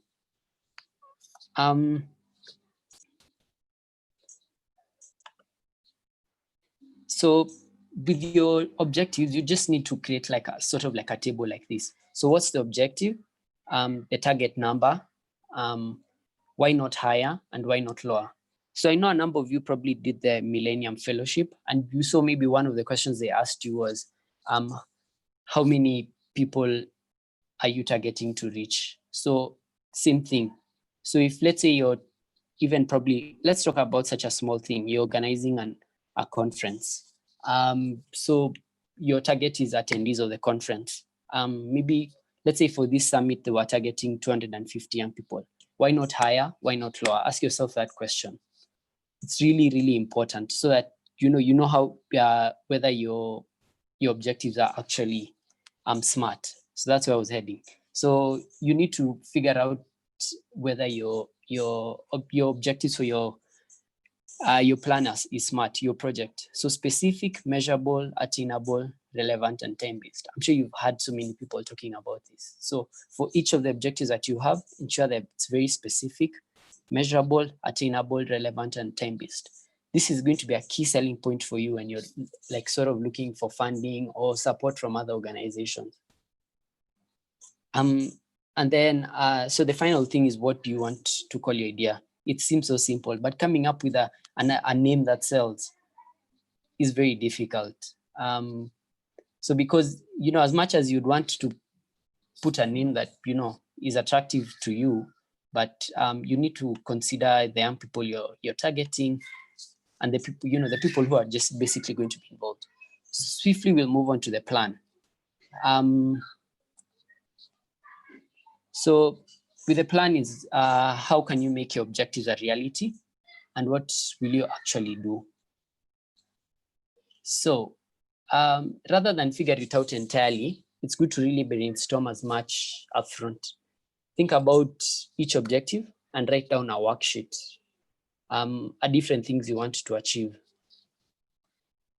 So for example, you're planning a conference or, you know, or you're just planning to, you're trying to plan a series of workshops. So try and work out what types of young people you're trying to achieve, location, budgeting, transport, accommodation, all those things. So those come in your activities. You need to figure out everything. You need to know the A to the Z for everything, trainers, volunteers, you know, a work plan. So that's where I was heading, the work plan and the timeline. So with the work plan and the timeline, this really helps you to, you know, just to help you develop a timeline, you need to consider three things. What needs to happen before I can do this? What can be done once I've done this? And how long it's going to take me to do this? So, you know, how long is it going to take you? So, you know, you're definitely going to recruit a team, but you really need, a key thing is to have deadlines. You know, there's this thing, you know, in your team, you maybe talk about something and you leave the meeting, you didn't say when you're going to meet next or a deadline for something. And that's one of the first deaths of a project, that your team doesn't have deadlines. Then we'll move on to recruiting a team. So the greatest thing about running a team, a project, is that you can get people excited about your vision and have them work with you. So you need to create roles around the key areas of your work plan. You need to identify the skills needed, how much work each role takes, and could one person do several things? So the more people you're managing or supporting, the less work on the project you'll get done yourself. It can take at least 1 to 2 hours a week to manage or support someone. Even really experienced people struggle to manage more than 8 people in total. So you really need to ask yourself these 4 questions. So the roles, the skills needed, and how much work each role takes. So I'm going to take us through a few of things that contribute to team dynamic. But first, you could have, this is one example of a structure for a team. Either, you know, you have a hierarchy. So in case you're dealing with very, very delicate information, the project is very delicate, you need to have a defined structure, who is answering to who. But if you'd like to have a flat organization, I wasn't able to draw the chart for that. Basically, you're just working as a team. You're all one. I'm sure a number of you probably have done principles of management. So you know about the flat organizations. So when you're recruiting a team, you need to figure out a few things. The responsibilities that I talked about earlier, the skills required to do the job. So what do they need? What they'll need to be able to do the work that you want them to do.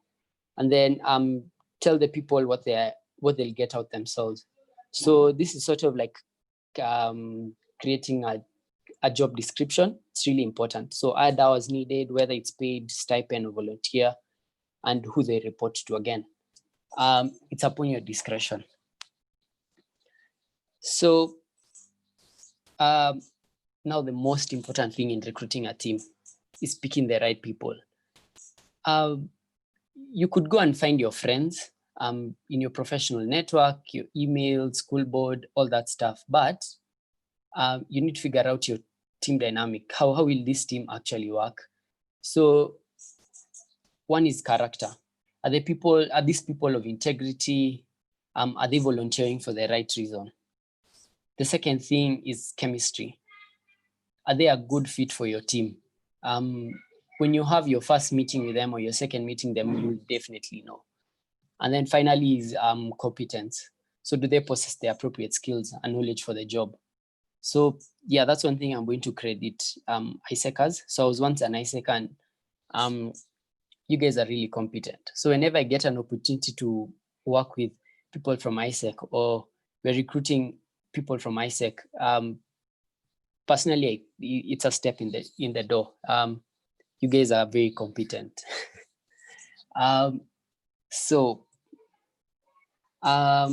Then the fourth thing is, how will you pay for everything?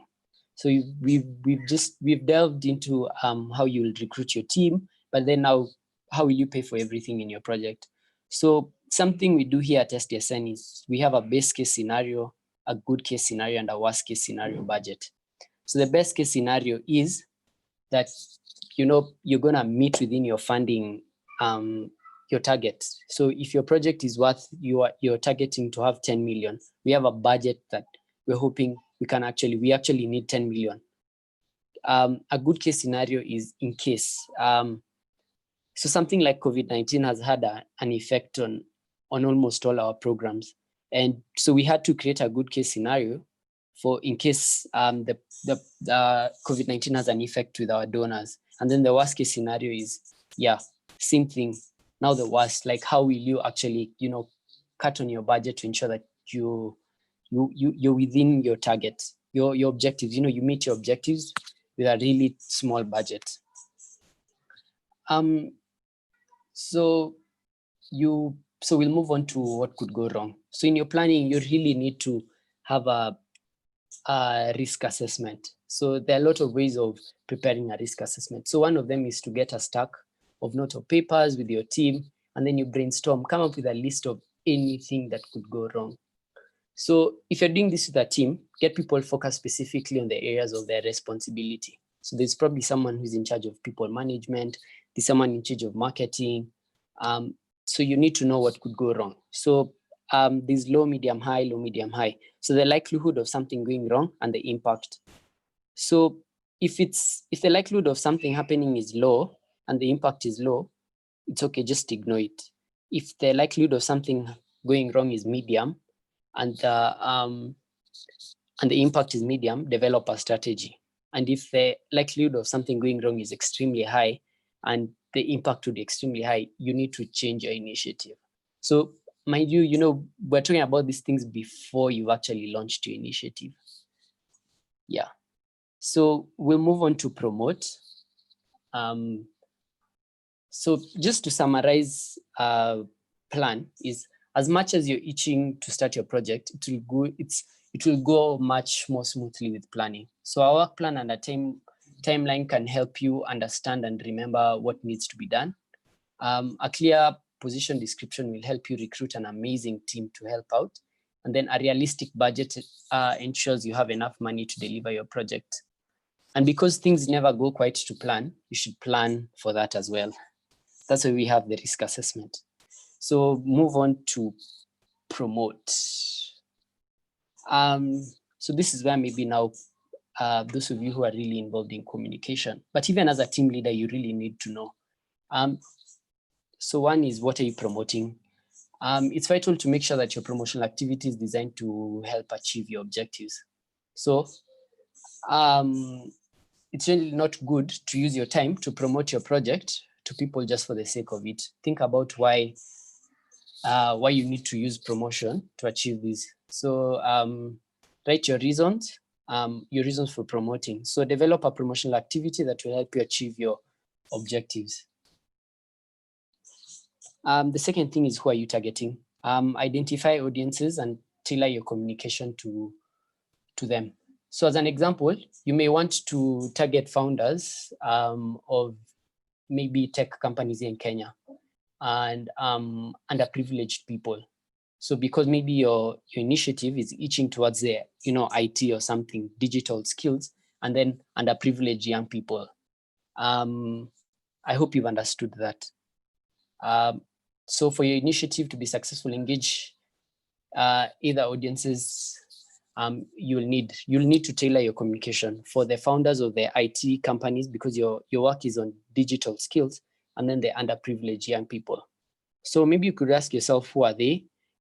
What they want to, what you want, why you want to target them, how old they are, why they would be interested in what you're doing, and then what else are they interested in. Also, what questions are they likely to have? What they're doing, what could stop them from being involved, time, money, interest. This is a key thing, especially with young people. And then what media do they use? Yeah. So we'll move on to how important are the different groups of people. So when you have multiple audiences, you really need to work out who is the most important. To do this, use the following questions. So what impact is their involvement going to have? How important is it to have their support? And what do they need from us in order to provide us with their provide you with their support, actually. So once you've answered each of these questions, use the results to rank each audience in order of importance for your objectives. Yeah. Sorry guys, I'm moving really quickly, but I'm going to share this with Diana. Yeah, among the other resources that we're providing. So you also need to ask, what are you going to tell them? You know now this group is important, and then what are you going to tell them? So we have something called a hook. So a hook is basically, just a second. Yeah. So a hook is a 3-sentence. I'm sure most of you know about the 30-second elevator pitch. It's something that many of us have probably done it. So it's something that you do just to convince someone to support you, or when you're networking. So also you need to do it for someone to support your project, the amount of time you want to spend. Yeah. So you need to find out you need to create a context. What are you doing and how it's relevant to them? What you're doing, why you're doing it, and what you hope to achieve. And then finally, what you'd like them to do. Very quick.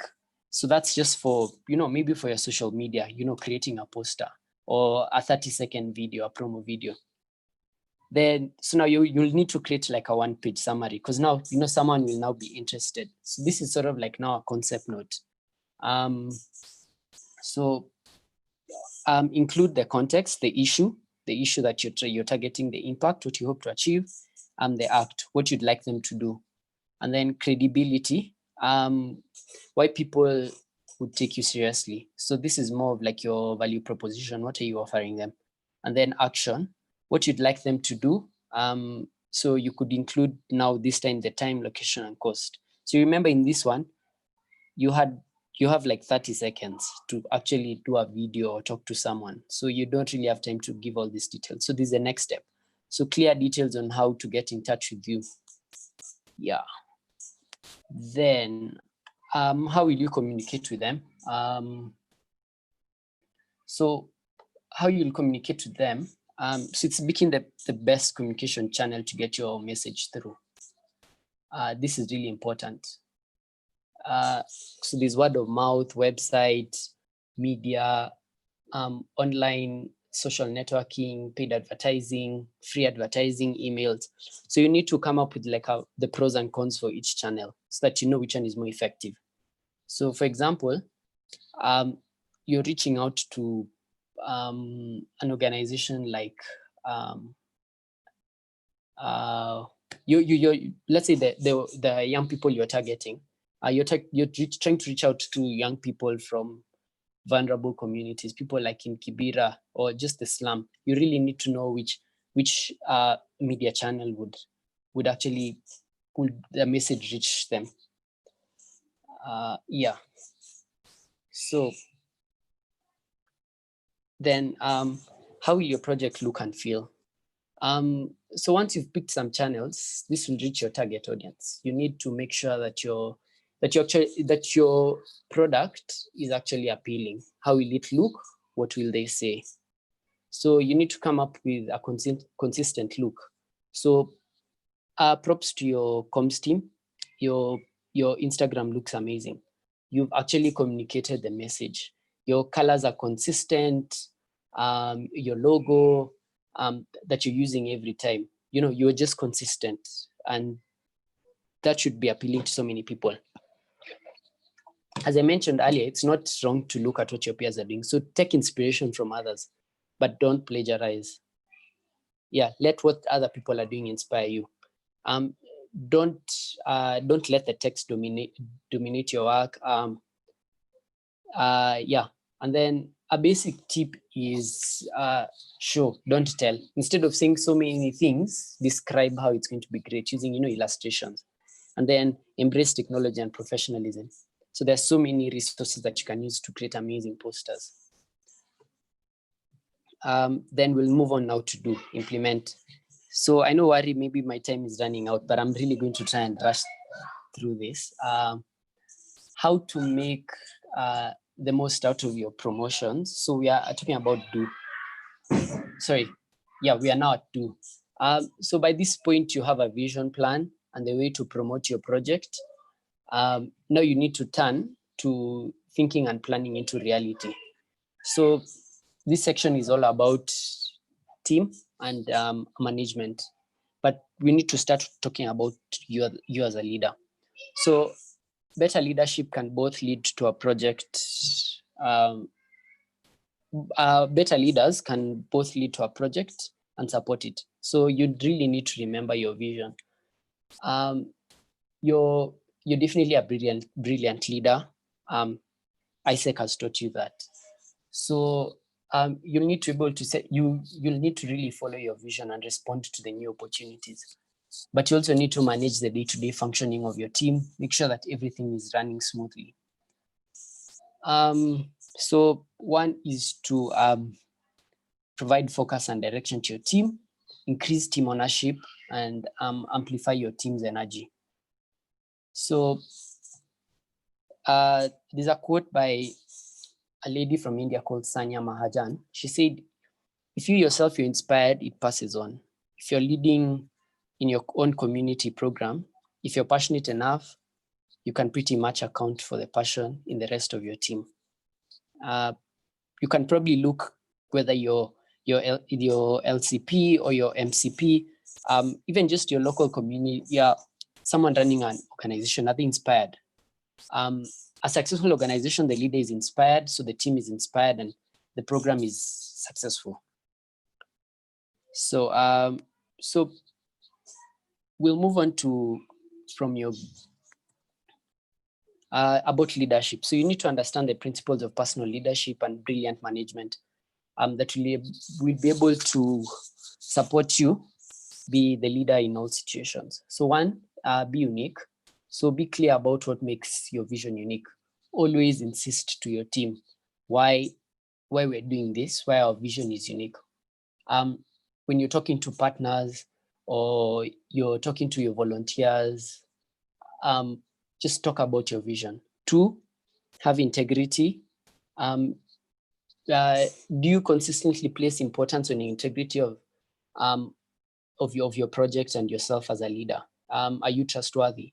So we don't want to follow, people don't want to follow an initiative that is deceiving or lying to people. Honesty is the best policy. So it's so important, it affects you personally. Yeah, then we move on to commitment. Running any sort of project, it's really easy. It's going to be a challenge for your team. There'll be very hard times, but you can guarantee that the experience that you get just from that journey in general is really amazing. It molds yourself as a leader, it will mold your team. So if you as a leader, you're committed, the chances of your team also being committed is very high. So as your team, if your motivation and your commitment is very low, you're not attending meetings, expect the same from your team. Then finally, your development.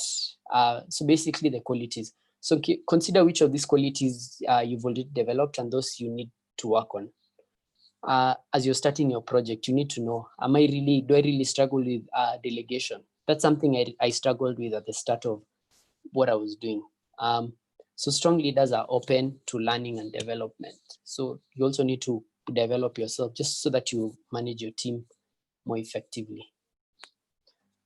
So from groups to teams, there's a big difference between a group that you've brought together to do a task and a team that is actually working effectively towards the common goal of your team.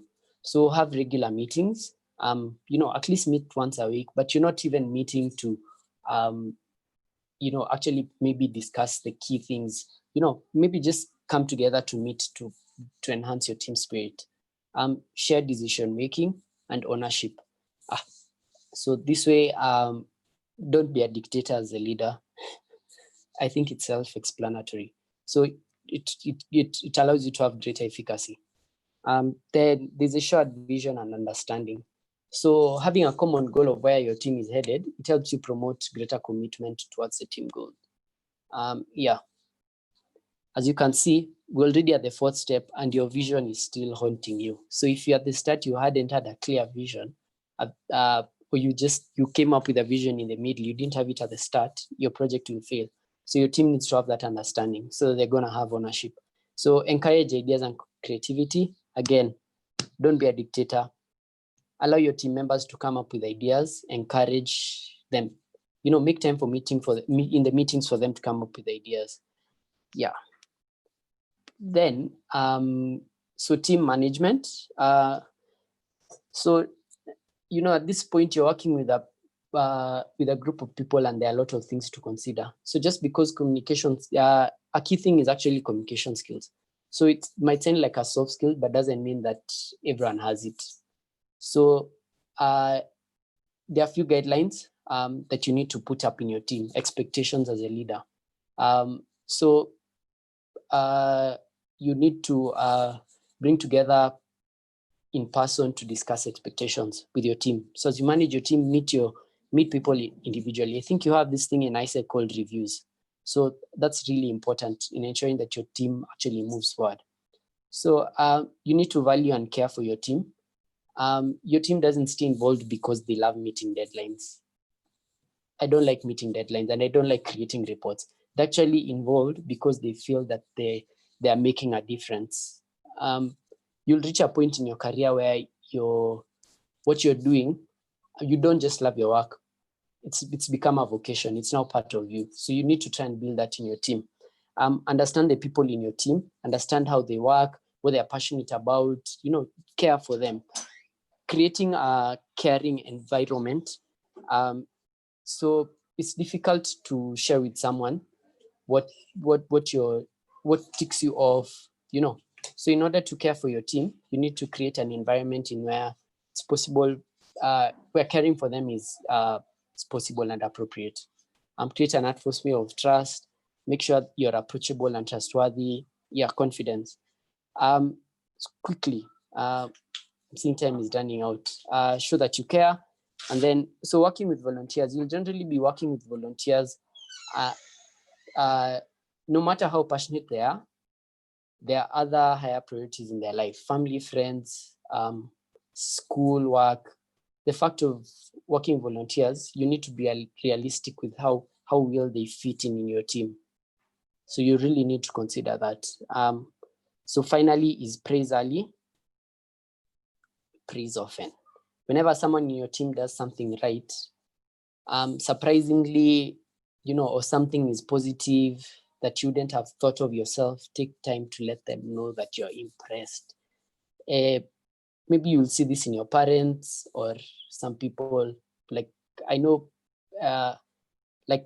affirmation. for me, affirmation takes me a long way. When my boss tells me I've done something great, I'm very happy. I'm more motivated. Yeah, the art of delegation. So the best way for you to build a team and to build the people's skills and to get things done is to delegate tasks and jobs of your team. So when you're delegating a task, make sure that you're able to explain to them the context that led to the task, the pre, and then explain to them why what the purpose of this task, give them a sense of what you're looking for, your expectations, the quality and the quantity of the work expected, and then you also need to provide them with resources. There are other people who are available to help, and then clarify timelines. I talked about deadlines. Everyone works best under pressure. I believe so, but there's a level to pressure.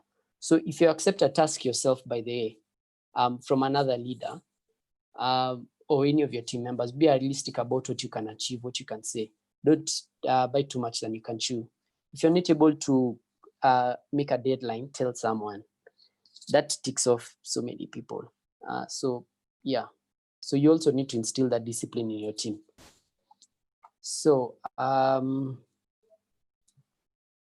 when people are not meeting expectations, you need to do a couple of things. Support in public, but rebuke in private. So you'll meet a boss at some point, or even a parent maybe who's criticizing or insulting a team member in front of others. It's a huge no. Like, so when we have to make sure that you treat your team members right. Treat others how you'd like to be treated. So support in public, but rebuke in private. Take responsibility for your team's mistakes. So it's one of the key things about leadership. You're no longer responsible for your own mistakes. You're responsible for your team's mistake, whether silly or, help people to learn through their mistakes. If the work needs to be done, redone, or changed, or a team member is not picking up the slack, well, it might be quicker for you to actually fix it. It's not going to help your team, and it's not going to help your vision in the long term. So, in fact, it only alienates your team, it frustrates you, and it slows everything down.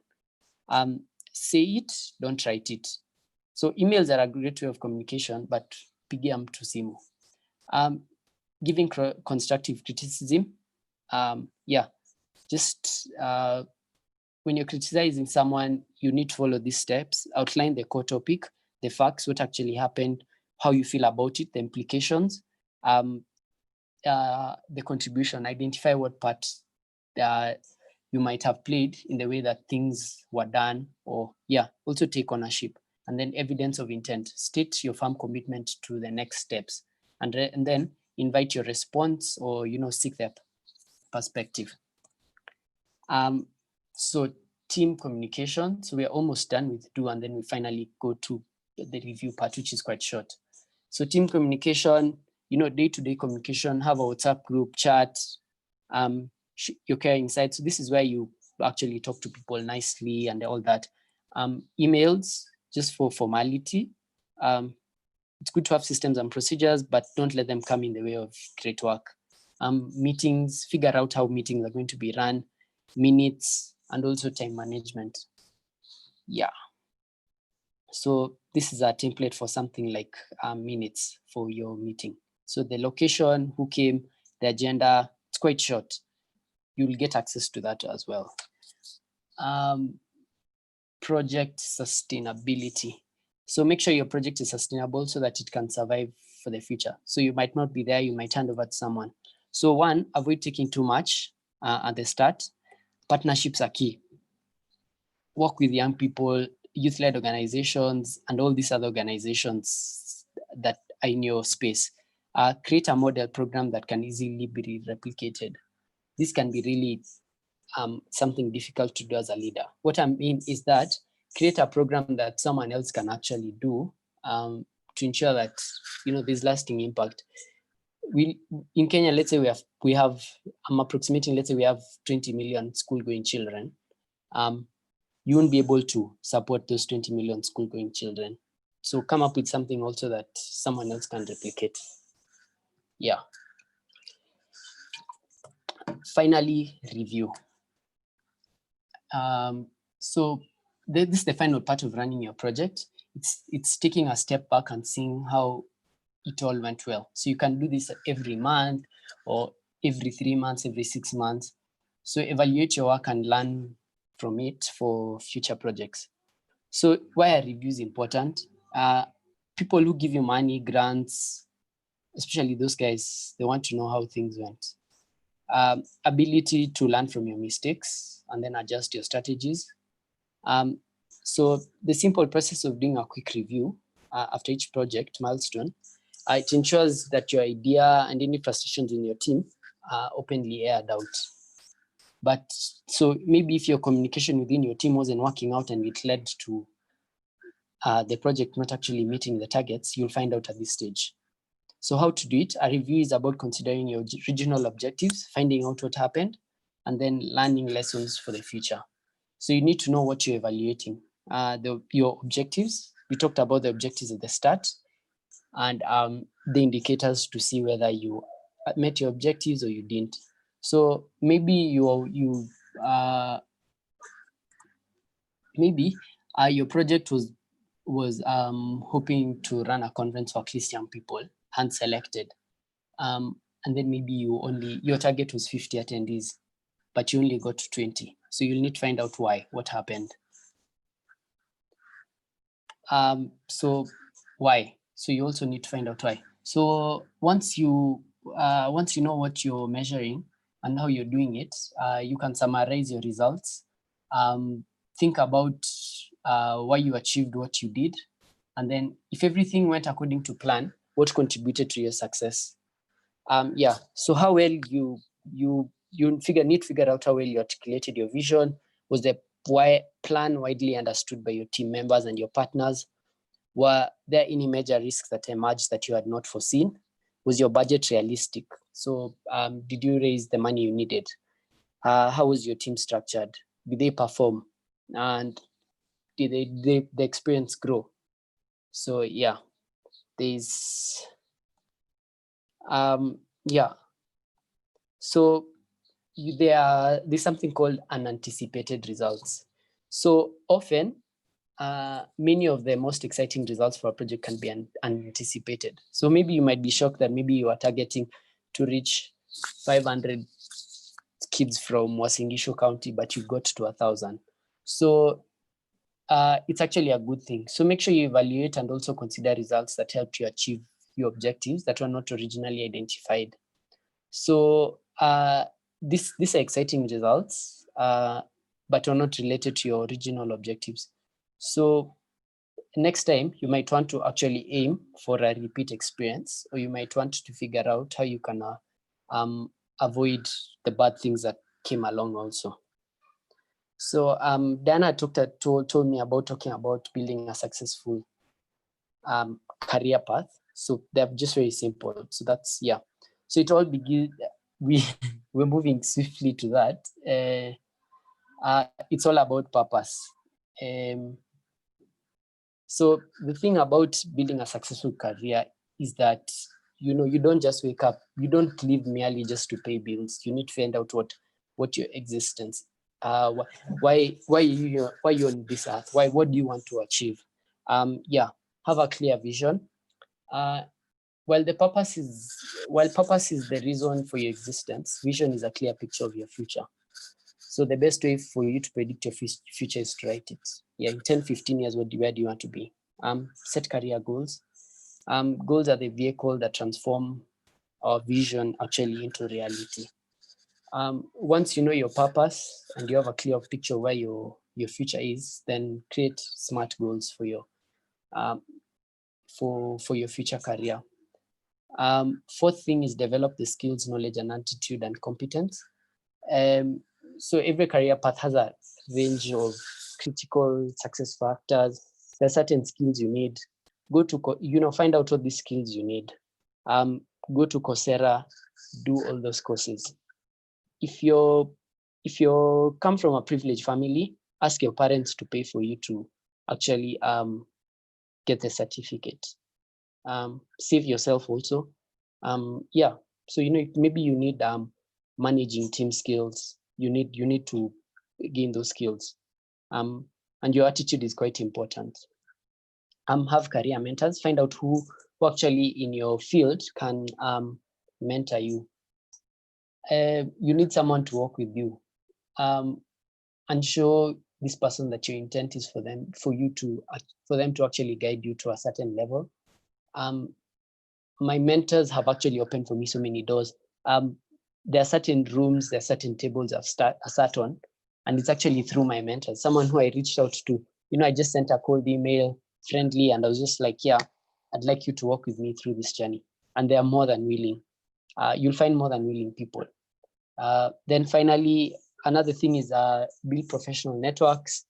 Networking is key to everything. So building and growing your network will open to you so many opportunities. And then read and study about everything relating to your career path. You just need to know, be knowledgeable about your field and what can set you apart from your peers. So that's it. You can reach out to me. This is my email. So thank you. Thank you very much, Ezra. I think that was very, very articulate and very straightforward. And as he has said, he's going to share that very interesting PowerPoint presentation for you to go through it later on. And it will guide you on, I think, on team management, on project management, and such. So that is very nice content. And as people are saying on the chat box, Ezra, you have done a very nice job in trying to make us aware of that project management bit, and also in relation to sustainable development goals. So you discussed about team management, passion, sustainability, budget, people, planet, and all that. Maybe I could pose a question to you, because you had mentioned of people embracing technology as they carry out their project. So what do you think is the contribution of technology in taking part in projects? So what do you think technology will do in helping us achieve sustainable development goals and also projects related to that? We're actually moving in a world where people are working virtually. So there are a number of resources that can actually help you, one, streamline your team communication, can help you plan better. There's something we do here at SDSN Youth called mapping. I've forgotten the name of the site. I don't know if I can get it here. But resources like Trello, technology helps you streamline your team. Even this technology helps you streamline your team's activities, your team spirit. So I've actually found, it's called Mural. I'll drop it on the chat. So you can just take a look at it. It helps you map and actually figure out what you want your team to do. So technology will help you move forward. We're moving to a paperless world. Everyone is trying to reduce their carbon footprint. So figure out how to embrace technology. You can just Google even online resources or online tools that I can use to manage a project. You'll find them. It's going to help you go a long way. Okay, thank you very much. Something else, we have 17 sustainable development goals. Do you think over the years there are SDGs that have been overlooked? And and if so, also in Kenya, what do you think are the SDGs that we should be prioritizing on at this particular moment? So that's what question. Wow, that's a difficult question. So one, let me state that the SDGs constantly mention governments, but they don't mention the rest of us. So if you look at the indicators and everything that was mentioned, the targets and the indicators, it's just basically what governments need to do. One, I've had so many people talking about this, is the the Big Four agenda. That, of course, it's the president's objective for the country, where he wants the country to go, but it was probably created by thought leaders and thought experts. So you can actually make use of that Big Four agenda. It talks about certain key things that actually are missing out in this country: healthcare, housing. Yeah, all the SDGs are important. I wouldn't say which SDG is more important in Kenya. Everyone is passionate about what they'd like to do. Every government agency is working towards a certain SDG in one way or the other. They've been encompassed inside their structure. So you yourself figure out what's important for you, what you're passionate about. So my most important SDG might be Goal 17, but I'm also passionate about decent work and economic growth. So I'm going to, I may be running an initiative that actually leads towards that goal. So my objective for this year was actually to mobilize more young people into partnerships for the goals. And my next target is actually SDG 8. Yeah, so figure out what's important for you, what goal you think you can actually make meaningful impact. Okay, thank you very much. Something else is that what, in your own opinion, is the greatest challenge that faces the implementation of SDG projects all over the world? Number one is the funding shortfall. Every year, so maybe if you go to the UNSDSN website, you'd also read about this. So we run an SDG financing initiative. So every year we have a funding shortfall of $5 trillion. And we have 9.5 years left. So that's just one of the largest challenges for the SDGs, for implementation of the SDGs. Two, not all countries are committed the same way to the SDGs. We are sort of lucky to have a government that, let me say, is interested in actually seeing the SDGs achieved. That's why they contribute to the voluntary national report. So every 2 years we report to the UN what we're doing towards implementation of the SDGs. So maybe one would be the funding shortfalls, government commitments, and then the citizens' commitment. Are you a global citizen who's working towards the achievement of these goals? Are you supporting, even a child? Let's take an example of SDG 4 that calls for that every child, has access to equitable education. So, are you supporting like 10 kids, or one kid? You're contributing towards the SDG in that way. So we need to have that spirit of philanthropy, whether you're rich or not. Yeah. Okay. Thank you very much. Another question would be, given a chance to come back to AIESEC right now, what would you change in the projects we do, and what would you retain? Hey, it's a difficult one. Let me see if there's anyone from my second Strathmore here. I might hurt some feelings. Anyway, so well, AIESEC is very large. That's a thing. I like how you guys do everything, but some people end up getting lost along the way, probably, and so there's that team involvement. Maybe what I would change, if let's say I was the president of AIESEC, would be to change the way how EBs work. Where I was, the EB was this one powerful group of people. They were friendly with you, but like what they say, there's some sort of bureaucracy that maybe might come in the way of doing great things. Yeah. But I enjoyed my AIESEC experience so much. Okay, thank you. Maybe to lighten things up, what do you consider your most satisfying achievement so far as a young person? Okay, so my most satisfying achievement, probably it's the thing that made me realize that I'm in the right space. At my time at UNICEF, the Queen of Belgium asked to meet us. So I was, just having a roundtable discussing with her, with other 5 young people here in Kenya. having a discussion about youth engagement and strategies that we can have, it made me realize that I'm in the right space. I need to keep doing this. Yeah, so we keep on having conversations with her.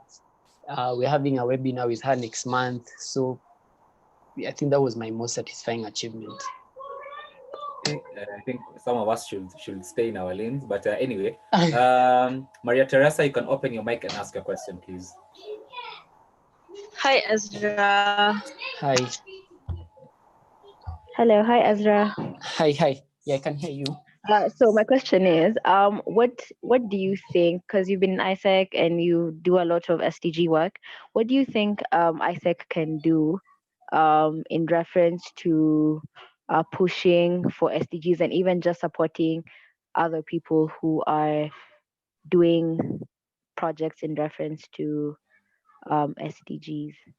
Is my question clear? Yeah, I think it is. You guys are doing a great job. Actually, there are quite a number of things that I picked up in AIESEC and I took to SDSN. Your AIESEC has a wealth of experience. So, I'm really trying to figure out how to map this. I think maybe you need to shift from, you've done a great work in raising awareness, but you also need to now focus on supporting young people to create sustainable development solutions. As much as people might know about the SDGs, create opportunities for them to actually come up with solutions. It's not going to be easy. It requires a lot of fundraising. You need a lot of money. Again, we need money to implement the SDGs. So maybe as much as you're doing great work in raising awareness about the SDGs, educate these young people about the solutions that are needed, and then opportunities for them to pioneer these solutions. Yeah. All right, cool. Thank you. Welcome. Okay, Bwari, you can ask a question. Okay. Hi Ezra. Hi. I really love whatever, like the content you've given us, because it aligns to both AIESEC and the real world out there. So I have one question. While I was checking you up on the internet, I kind of saw that you were among the 6% of young people who are chosen to be part of the Millennium Fellows. I hope I'm right. Yeah. So since we are all in this like streak of probably applying for a lot of fellowships like the Mandela Fellowship and all those things, and sometimes we end up not getting them because yes, they say they're open to Africans and all that, but you just get an email saying you are amazing, you had everything, but the competition was tight, so you did get in. So what would you say was the one thing you actually had, like, no, just, I know you might not know, but you might also know. What is the one thing that you think gave you like the go ahead of getting that, like the opportunity to be part of the 6%? Because 6% is a small percentage and you are part of them.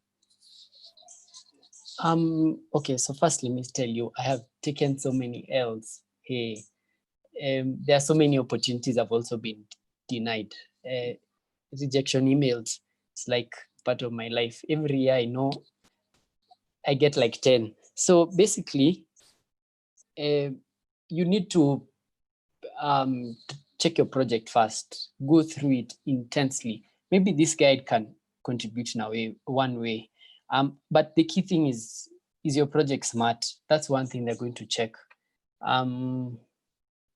Maybe I need to do a masterclass on this, but there are certain keywords that these organizations actually look for. The grammar that you're using. Siri, the secret I'd give you is go to their website. Look at what they're saying.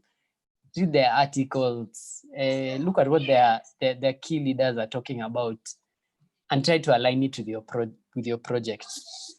It's one way to get yourself into the door. Always be ready to take these L's. You can't win every day. So you need to know, once you've taken this L, find out what went wrong, but don't let it demotivate you. Yeah, so try to align your project with what this organization is trying to do. Try and link it. Yeah, that's what I'd say.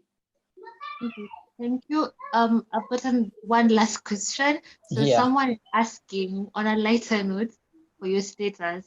Yes. My what? Status. Probably if you're taken, single, yeah, on a lighter note to lighten up the air. I'm in a very complicated situationship, so I'd say Okay. I'm single, yeah. Oh wow, no, they know. Thank you so much. Actually, I think the ladies in this call would have sacrificed Bwari if she didn't ask that question. But anyway, that's nice. Thank you. Your name is Ezra K. Yego. I guess Kipruto Yego. What was your nickname back in the day, or even now? What is your nickname? Most people call me Ez, or my friends call me Ezro, but don't call me that. We'll fight. Yeah, you just call me Ez. EZ. Okay, what are your hobbies, Ezra? Golf. That's what I've been doing for the past 6 years. It helps me unwind, think deeply. Yeah. Golf is your hobby, yeah? Yeah. Okay. Wow. Okay. Nothing to say. What is the last movie or book you have read? Or you can even say your favorite movie or book you have read. This is good for you.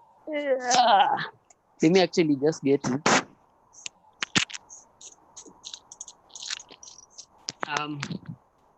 So the last movie I watched was Six Underground.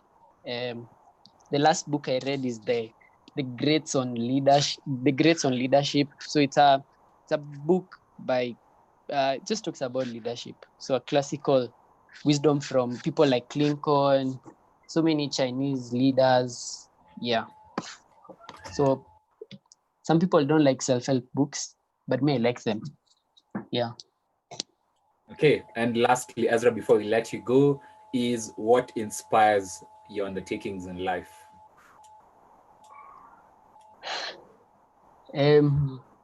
What inspires my undertaking is probably just my passion. I'm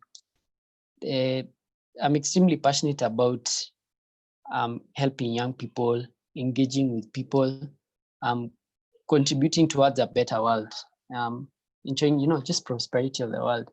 So yeah, that's what inspires me. My passion to see a better world. Yeah.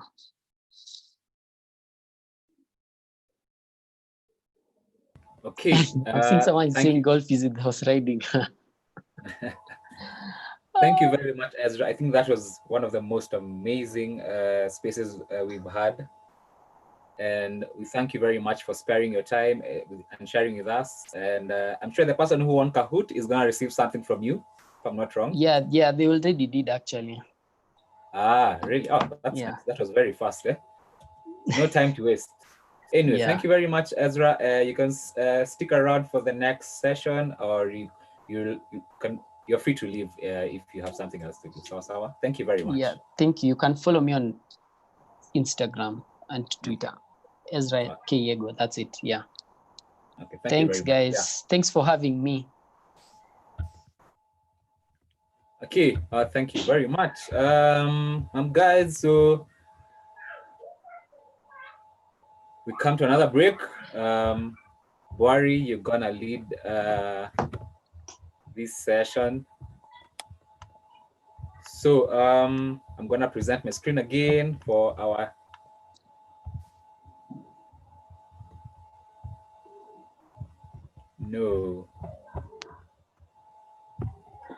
Okay. Bwari, can you see my screen? Yeah, I can see it. Okay. Yeah. Read out the questions. Let's do this. Sorry. Hi. So, what did one lung say to the other? Enjoy participation, guys. Enjoy participation.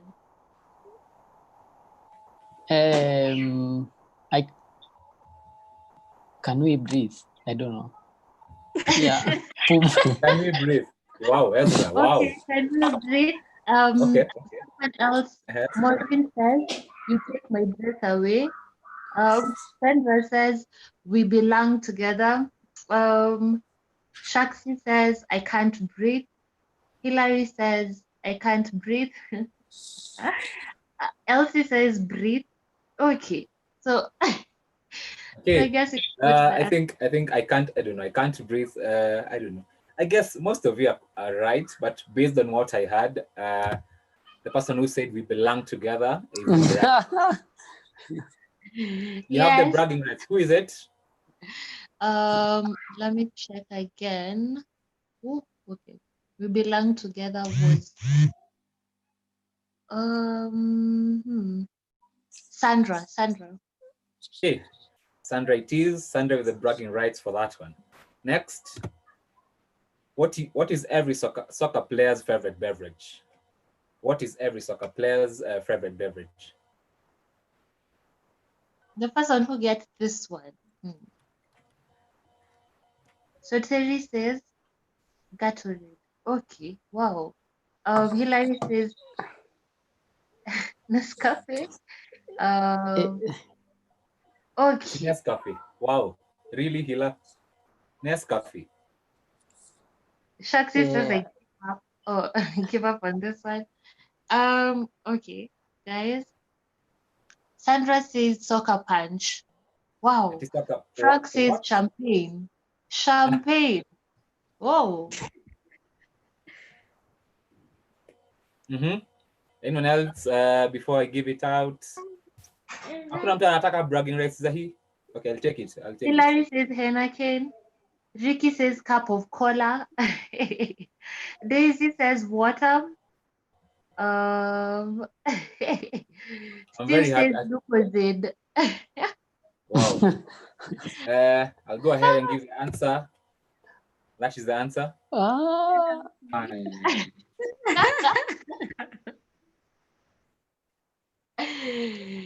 Okay, Yes. I'm taking the bragging rights on that one. I think the next one would be, why do eggs hate jokes? Why do eggs hate jokes? Answers, Okay, let's Pale. go. Ezra, come Answer. on, Ezra. Terry says it cracks them up. Karen says because they crack. Elsie says they get cracked. Daisy, it makes them crack. Wow, everyone is just putting a crack, and the texts are overwhelming. So all because it's the eggs, yeah. Okay, I think all of you are right if you've said this. It cracks them up. It cracks them up, yeah. Okay, and I believe this is the last one. Boari can read it out. What would you tell someone who wants to build an ark? 2 of every animal. Okay, wow. This one I think everyone knows because I can just see overwhelming answers. No. So, wow. You guys hacked my PPT slide or something. Why are you answering so correctly? So, Frank says, I know a guy. Karen says, I know a guy. Okay, everyone has gotten this one. Noah, I know a guy. Yeah, okay, Sawa. Noah, nani amesema Noah? Wow, really? You can just finish up the statement. Anyway, the answer is I know a guy. Yeah. Okay, I think that brings us to the last bit of that segment. Boari, I pass it over to you again to continue with the other part of the session. Okay, so hi guys, we are in the last, almost in the last section. I know we are way past time and we will do our best to finish up. And so in this section, we were to talk about the SDGs. So we were divided into groups, into the 4 rooms, and in the 4 rooms, we had our leaders who directed us on the conversations. I know we did not finish, but we will need each of the leaders or whoever would be chosen in each team. Okay, the leaders would work first to give us a short overview of whatever they discussed in the meeting. And I will ask Maureen to run this space. Maureen, the OCP. Hey, so I think I'll start with giving Bri the space. Harun was talking about SDG 3 and 6. So Bri, you can go on. Okay, so hello everyone. Hello. Hello. Hi. Unfortunately, Hi. Hey. unfortunately, we didn't discuss much, but I did a little research about SDG 3 and 6. So we did like a short discussion. We only did SDG 3. So basically, I'll just give you what I researched on and the projects ongoing or have been going on concerning these two SDGs. So I'll start with SDG 3. So it's about good health and well-being. So at first, I was explaining to my team about the target so that they can have a little like overview or know what is happening or about SDG 3 for those who don't know. So the targets for SDG 3, by 2030, there should be a reduction of global maternal mortality ratio. Well, we have seen this since way back. There were a lot of deaths, especially during birth. But there has been an improvement to the health sector. I think everyone can attest to that. And also preventable deaths of, by 2030, there should be an end of preventable deaths of newborns and children under 5 years, especially for kids under 5 years. They're usually attacked by diseases like communicable diseases or non-communicable, like TB, malaria, cholera. But as you can see, like there has been vaccines. Hello. Hello. Okay. So there has been like a reduction, there has been like vaccines and also ways to come up with to help children not reduce the number of deaths. There has also been by 2030, the targets are end the epidemic of AIDS, TB, malaria, and neglected tropical diseases. As you can see, like checking like statistics, AIDS, okay, so many people used to die of AIDS. There wasn't like ways of preventing, and also medicine. There has been like right now, if someone is assaulted or you engage in sexual intercourse with someone who is infected, you can go to hospital and you can be given a drug or medicine which will help you not get contaminated and you'll be free from the virus. And also malaria. So many people used to die of malaria, but right now, if you get infected or get malaria, you go to the hospital, you won't even be admitted. You'll just be injected or given medication and you go back home, and in a few days you will recover. And like back then. So as you can see, like there has been like an improvement on that, and also reduced the third premature mortality from non-communicable diseases through prevention and treatment. Back then, if you like, pregnant women, most of the times when they get sick, they're not supposed to get medication because it affects the growth of the baby. So most times back then, when you like a pregnant lady will get like malaria, she will die because there's no other way of preventing it. But right now, these ways, a medication you're given which cannot affect the baby, and also will help you recover. Also strengthen the prevention and treatment of substance abuse, and including narcotic drug abuse and harmful use of alcohol. Okay, there has been drugs which has really affected.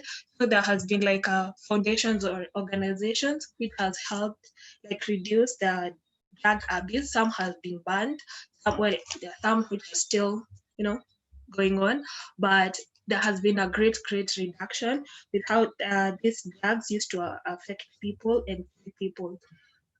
And also by 2020, reduced by half the number of global deaths and injuries from road traffic accidents. Okay, we can see most of the time, especially during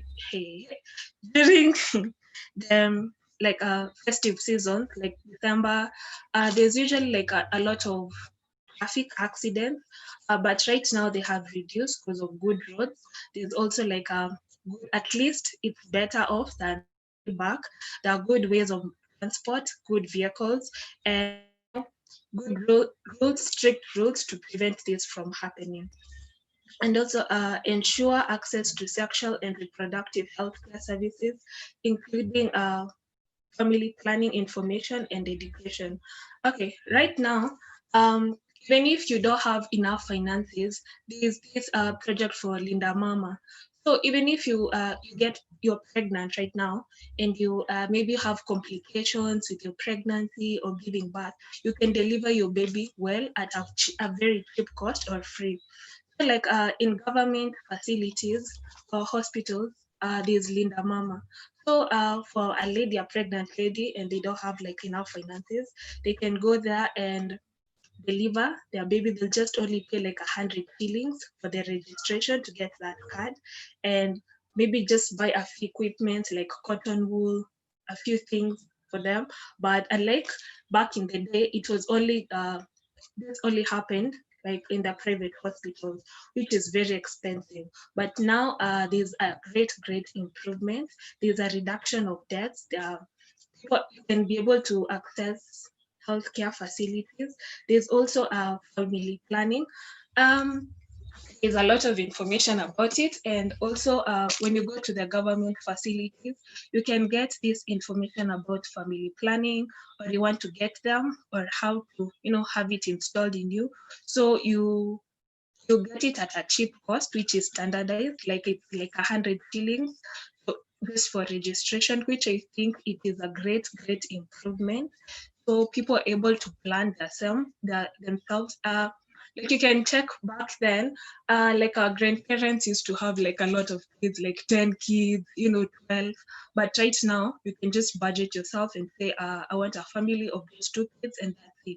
You can be able to manage that because of family planning. Even if you don't have enough finances to go to a private hospital, you can access this information and these facilities in a government facility or hospitals. Also, achieve universal health coverage, including financial risk protection, access to quality essential healthcare services, and access to safe and effective quality. So right now, as I was saying earlier, is universal health coverage. So even if you don't have finances to access the best facilities, you can go to a government sector. Even those are cancer patients, maybe you're burned or such things, you can go to Kenyatta. Well, you can't compare a government facility and a private facility, but they're way better off. I was checking a government hospital in Gatundu. So it's really nice, it's clean. They're trying to make sure it meets the standards. So even if you don't have finances, you can still go to those government facilities. So I'll rush through and we check the ongoing projects. So we all know about COVID-19 right now. So the government and also the World Health Organization, so they're trying to give our facilities or equipment, which is trying to reduce at least, trying to the test kits and masks, donation of masks, so that they can try and prevent and try to, make sure at least they manage everything. It's still ongoing, but at least we can see with COVID-19, they're trying to do something, to send kits, donate kits to countries which are developing countries, and also place I was checking like Burundi, it is tackling malaria, COVID-19, and Ebola at the same time. So like the government, they are receiving like free nets. Those families which cannot be able to afford nets or equipment to be able to protect themselves from malaria or those places which have those mosquitoes. And also like Ebola, okay, there's no like cure for Ebola yet. It's like a vaccine, which I hear it's very, very expensive. So they try to administer in like a small region. So if it's someone who's like affected by it, so they try to administer in like a small region. Also, there's a donation of a lot of cash, like I was checking like 2 billion USD for infectious diseases like HIV. So a lot of finances has been used and donations, especially for HIV. Back then in the early 2000s, it was very hard, like to like how actually how people are being buried right now. Those people were like infected with COVID-19. That is how people used to be buried back then when you had AIDS. They didn't have like there's still not enough of information about HIV, but right now, as in even if you sick, you're infected, you like ARVs, which are in that cheap compared to from the beginning, which is standardized. So like even if you're infected, you have access to these drugs and you can use it and push you before you get like it gets to full blown. And also, as I was talking earlier, even if you like you engage with someone who's infected, you can go to hospital and you're given a drug. So that means that you won't be infected anymore. Like it prevents, so like it won't like grow or something. And also there are also other means like the use of condoms. So even if you like like so many in most government institutions, schools, hospitals, there are free condoms. Even if there's ways to like prevent spread of STDs, HIV and AIDS. So there's use of free condoms. Even if you don't have finances for them, there are free condoms. And also what else? There's also like foundations and organizations trying to talk about menstrual health and how to handle yourself. They're trying to, like some countries like Rwanda, there's no tax on sanitary pads. So like pads are tax free. So like it's very cheap for anyone to access pads. And also like in those rural areas, there's donation of a lot of like pads.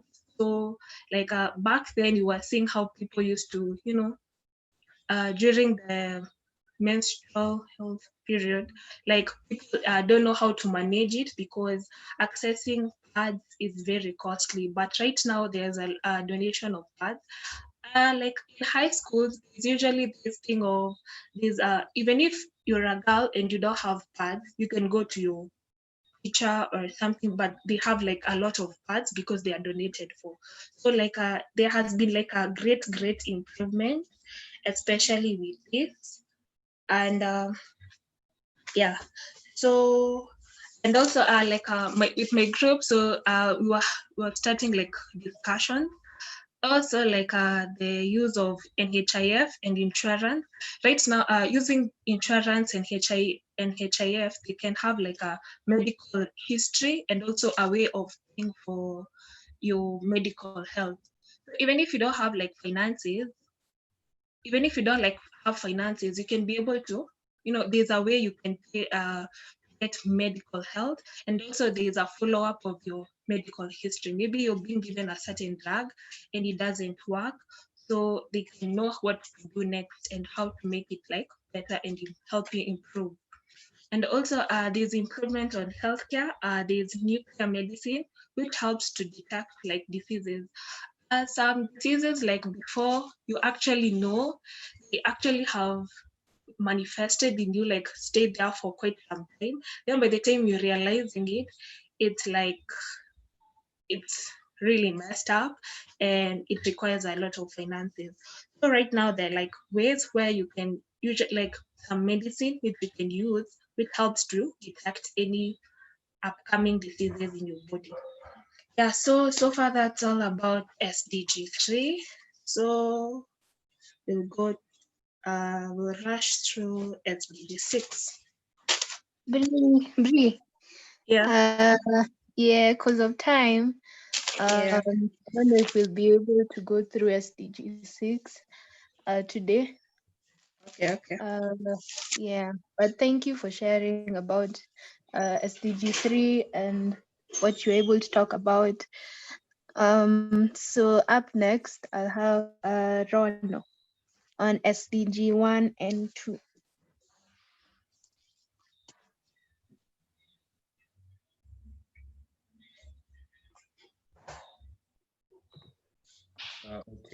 Okay. Hi, my name is Rono. I was the one leading the space in room 1 on SDG 1, no poverty, and SDG 2, zero hunger. Most of what we discussed were videos. I tried and sourced some videos to help limit the time that we used. But anyways, we discussed and saw that the global poverty line as per January 2020 was $1.90. Some of the projects that we discussed for SDG 1 was Safaricom's foundation to help small-scale farmers, greenhouse projects by youth, which was brought to table by Catherine. On SDG 2, Havila informed us of AIESEC in Uganda, who have a project on something to do with zero hunger. Yator talked about Akote Foundation that helps struggling individuals across the country. And also, in conclusion, we also talked about AIESEC in MOI's donations drive. Yeah, so if you have anything to add on the donations drive, feel free to reach out to us. And also, if you're willing to be part of it, don't hesitate. Yeah, thanks. That's it.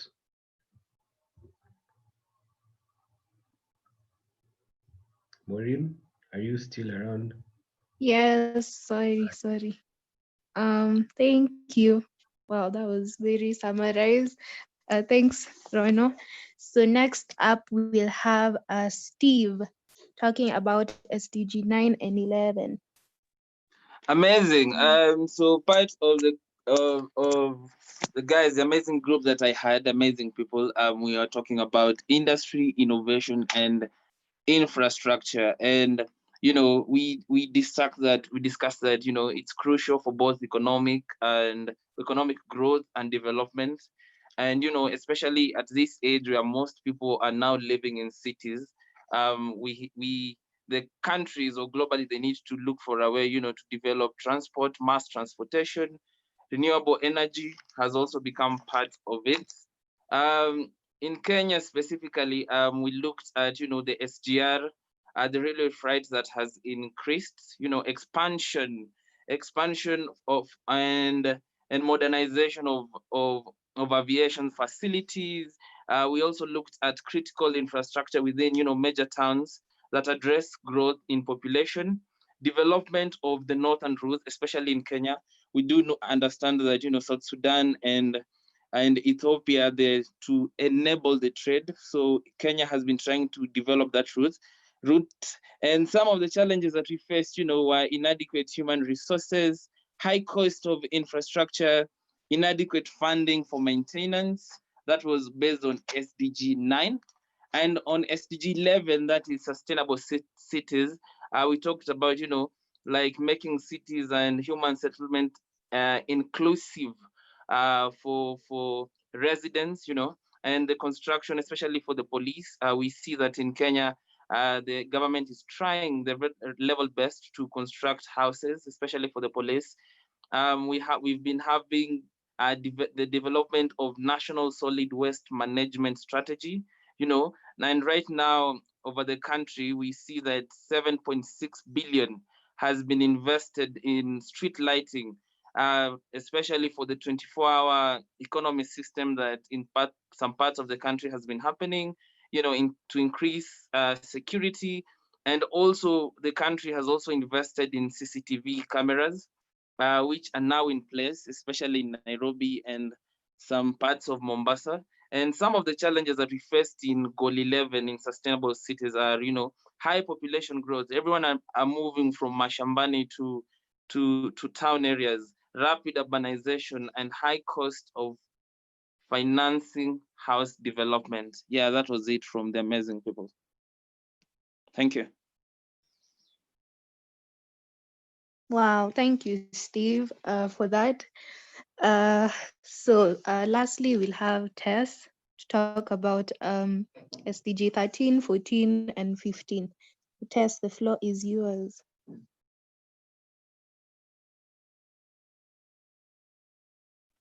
So let me just start with, hey, AIESEC! What's up? What's up? What's up? What's up? Let's try that again. Hey, AIESEC! What's What's up? up? Bitch. All right. Yo, I can't believe it's 4 o'clock. Where has the day gone to? Anyway, so I was not the initial team leader for this group. I just sort of found myself in this position. So we're discussing SDG number 13. SDG number, just 1 minute. It's not that I don't know what we were discussing. Okay, so we're discussing SDG number 14, number 15, and 13. So that's climate action, life below water, and life on land. So of course, this is a very normal thing that like what I'm about to say is something normal that happens in most of the discussions, which is always, it starts with each and every one of us. For example, something like climate action, UNDP has put out a metrics or a standard of having planted X number of trees in the areas that are most vulnerable, but then the question is it sustainable? And then the answer is, if everyone does what they need to do, then it becomes sustainable, and then we're thinking about life on land and life below water. And we didn't get to discuss all of it in depth. And I guess our point of discussion was just starting. And it was just starting with stuff like, climate action, life on land, life on water. Someone is going to argue that me throwing a paper on the ground does not affect how I'm going to make money. So then how do we, me as an ISECA or the 35 of us on this call, all know that, we shouldn't be dropping papers on the ground, we shouldn't be littering and all of these things. But then how do we help other people understand that same fundamental concept? Unaja, how do you tell someone in Kibera, don't throw your things everywhere, don't throw papers in water, don't pee in the water, but then for them that's the least of their concern, so we don't have an answer for that question that I've just asked already. But I think that is where our conversation should have started, and I'm hoping by the end of tomorrow we'll have gotten that answer. So I guess that's it from me and my group. Thank you, Maureen. Back to you in studio. Hey, thank you, Tess, and everyone who participated in the rooms and led the rooms. We're sorry that weren't able to complete that. Hopefully tomorrow we'll have better coordination. But yeah, I'll pass it back to Buari and Max. Yeah.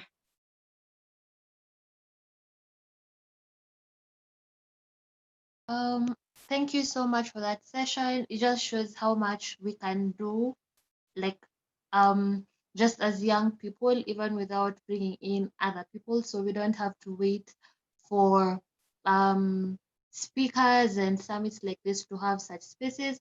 It means we can actually do much more if we decide to talk about SDGs and work together. And there's a lot to be done on that end. And so I will not introduce, but I will ask Max to take it over and introduce the next person supposed to speak as we close off the summit for today. Hey, AIESEC. What's up? What's up? What's up? What's up? What's up? I'm really sorry if I'm disadvantaging anyone who's not an AIESEC member here, but it is that just our culture to do so. Just a way of making everybody sort of kuchangamka, or yeah. And so each and every one of us who's watching, those of us who are watching live from YouTube, and those of you who are here, or those who are here and left because of the various reasons, we want to thank you very, very much for that. And this has been a very nice discussion. And I'm just excited that we began this day very well, and we're ending it on a very nice note. I believe each and every one of you has written down anything you felt you should note down. Yeah, from us, me and Boari, I guess we'll see you tomorrow for more puns and for more of your questions to be directed to the to the speakers. I'm just happy that each one of you spared time to be here. Yeah. Also, I would love to invite the current president of AIESEC in MOI, to give her final words, and also give a vote of thanks. LC Wanjiko, if you're in the call, kindly you can take it over. Yeah, and you can end us off. Great. So I think I'll start with a knock before I do the vote of thanks. So yeah, indulge me, yeah? Knock, knock. Who's there? Who's there? Ingia. Welcome. there? I'm saying as. Oh, as who? Oh, It's about to go down. Don't leave me. Leave me, don't leave the house, please. Wisdom. Okay. So I'll start with lyrics from Sauti Sol, and that is tofauti kati ya mwalimu na mwanafunzi ni ujuzi na ujuaji. And that's something that has been really seen from our guest speakers, from our moderators, and even the delegates who are asking questions and getting to, be enlightened with certain issues that we didn't previously know. So my vote of thanks will start from the speakers. And one thing I'd like to say is that all these sessions had self-reflection across the board. So even before we start thinking of a project, you start thinking of which SDG you're going to be passionate about. You need to be self-aware. You need to understand where is your passion coming from and why that SDG. So even starting from Ruby, talking about you need to be grateful from where you are, and don't compare yourselves, don't feel inadequate because of what social media is doing. Understanding that it is growth that you are looking for and not a space of gaining or losing. In a nutshell, it's not a competition. To Kosi, talking about having a growth mindset, and she started with, what does success look like to you? What do you define success in your life? And that's really important, even when you're doing your initiatives, the activities that are going on in your life, trying to figure out what is the end picture. That moves your growth steps one at a time up the ladder. So understanding that those small successes that you're having will lead to an expounded, type of thinking in the end. To even Laura talking about a holistic me and understanding that life has many facets, and you need to understand what you're passionate about, what's your talent, and align it with the activities that you're having in life. Balancing out and juggling out all these activities to strive to be a better version of who you are. And that was just amazing, because she also pulled in the whole essence of having that growth mindset and realizing that, as you're balancing all that, don't be busy, be productive. You can have a million things you're juggling or you're trying to juggle, but in the end, you're just keeping yourself busy and you're not seeing the productive nature of it, or rather the growth in what you're doing. And that was really good. And coming back to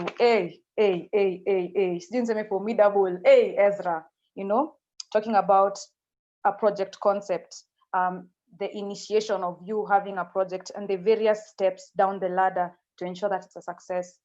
That was very enlightening. With talking, especially saying how you need to understand that you need a team and how will you lead that team, you know, to have or to create a sustainable project that can be used in the future, or rather for continuity. To the topic of how to build a career path and keynotes that everyone should take in when you're looking at your career. So have you set your vision? What ladders are you using so that you can be able to reach where you want to be? And day one was amazing, from the speakers and even to the moderators now. Your ability to create a safe space or a safe environment for people, both the speakers and the delegates, was amazing. So big up to Max and Boari. Your pan session, you know, getting people involved and not just, you know, hearing, but rather being more participative in all these sessions was amazing. And it can't go unsaid. My next vote of thanks goes to Osi Takeshi. You guys are fierce, you know, in your thinking, in your execution. Who'd have thought, you know, of having Kahoot games, the videos that you guys are putting out. And I liked one video that said, you know, it was about exchange and people are being put in, you know, challenging situations. And one guy said, even when you're going for exchange, it is how do you want to live? And what do you want to leave behind? And that was powerful. How do you want to live, even in those countries, getting to realize all those cultures?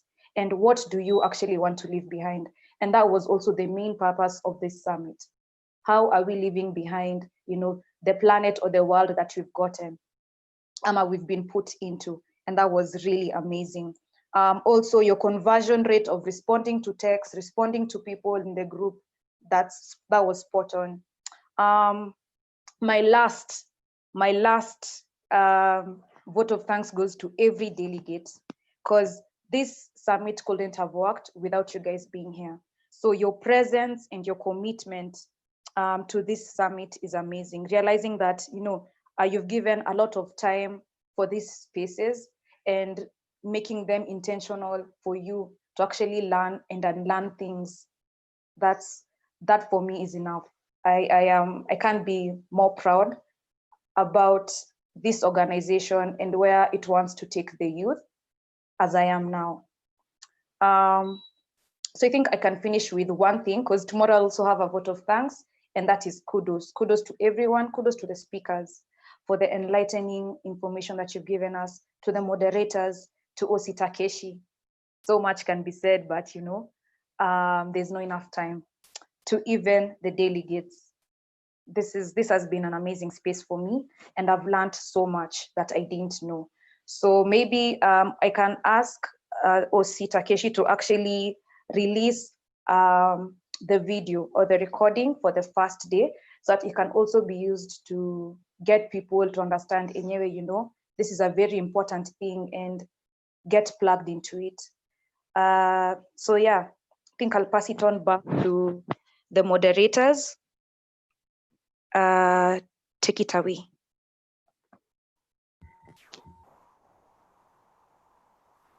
Okay, I don't think I personally have anything else to add for this first day. All I can say is just see you tomorrow for an amazing space. If you think today was nice, tomorrow is even better. Yeah, so woo! Kesho, be here early enough with all your questions and everything. There's still a form going around of where you can fill in questions for tomorrow's speakers so that you can be able to ask them for you. Yeah,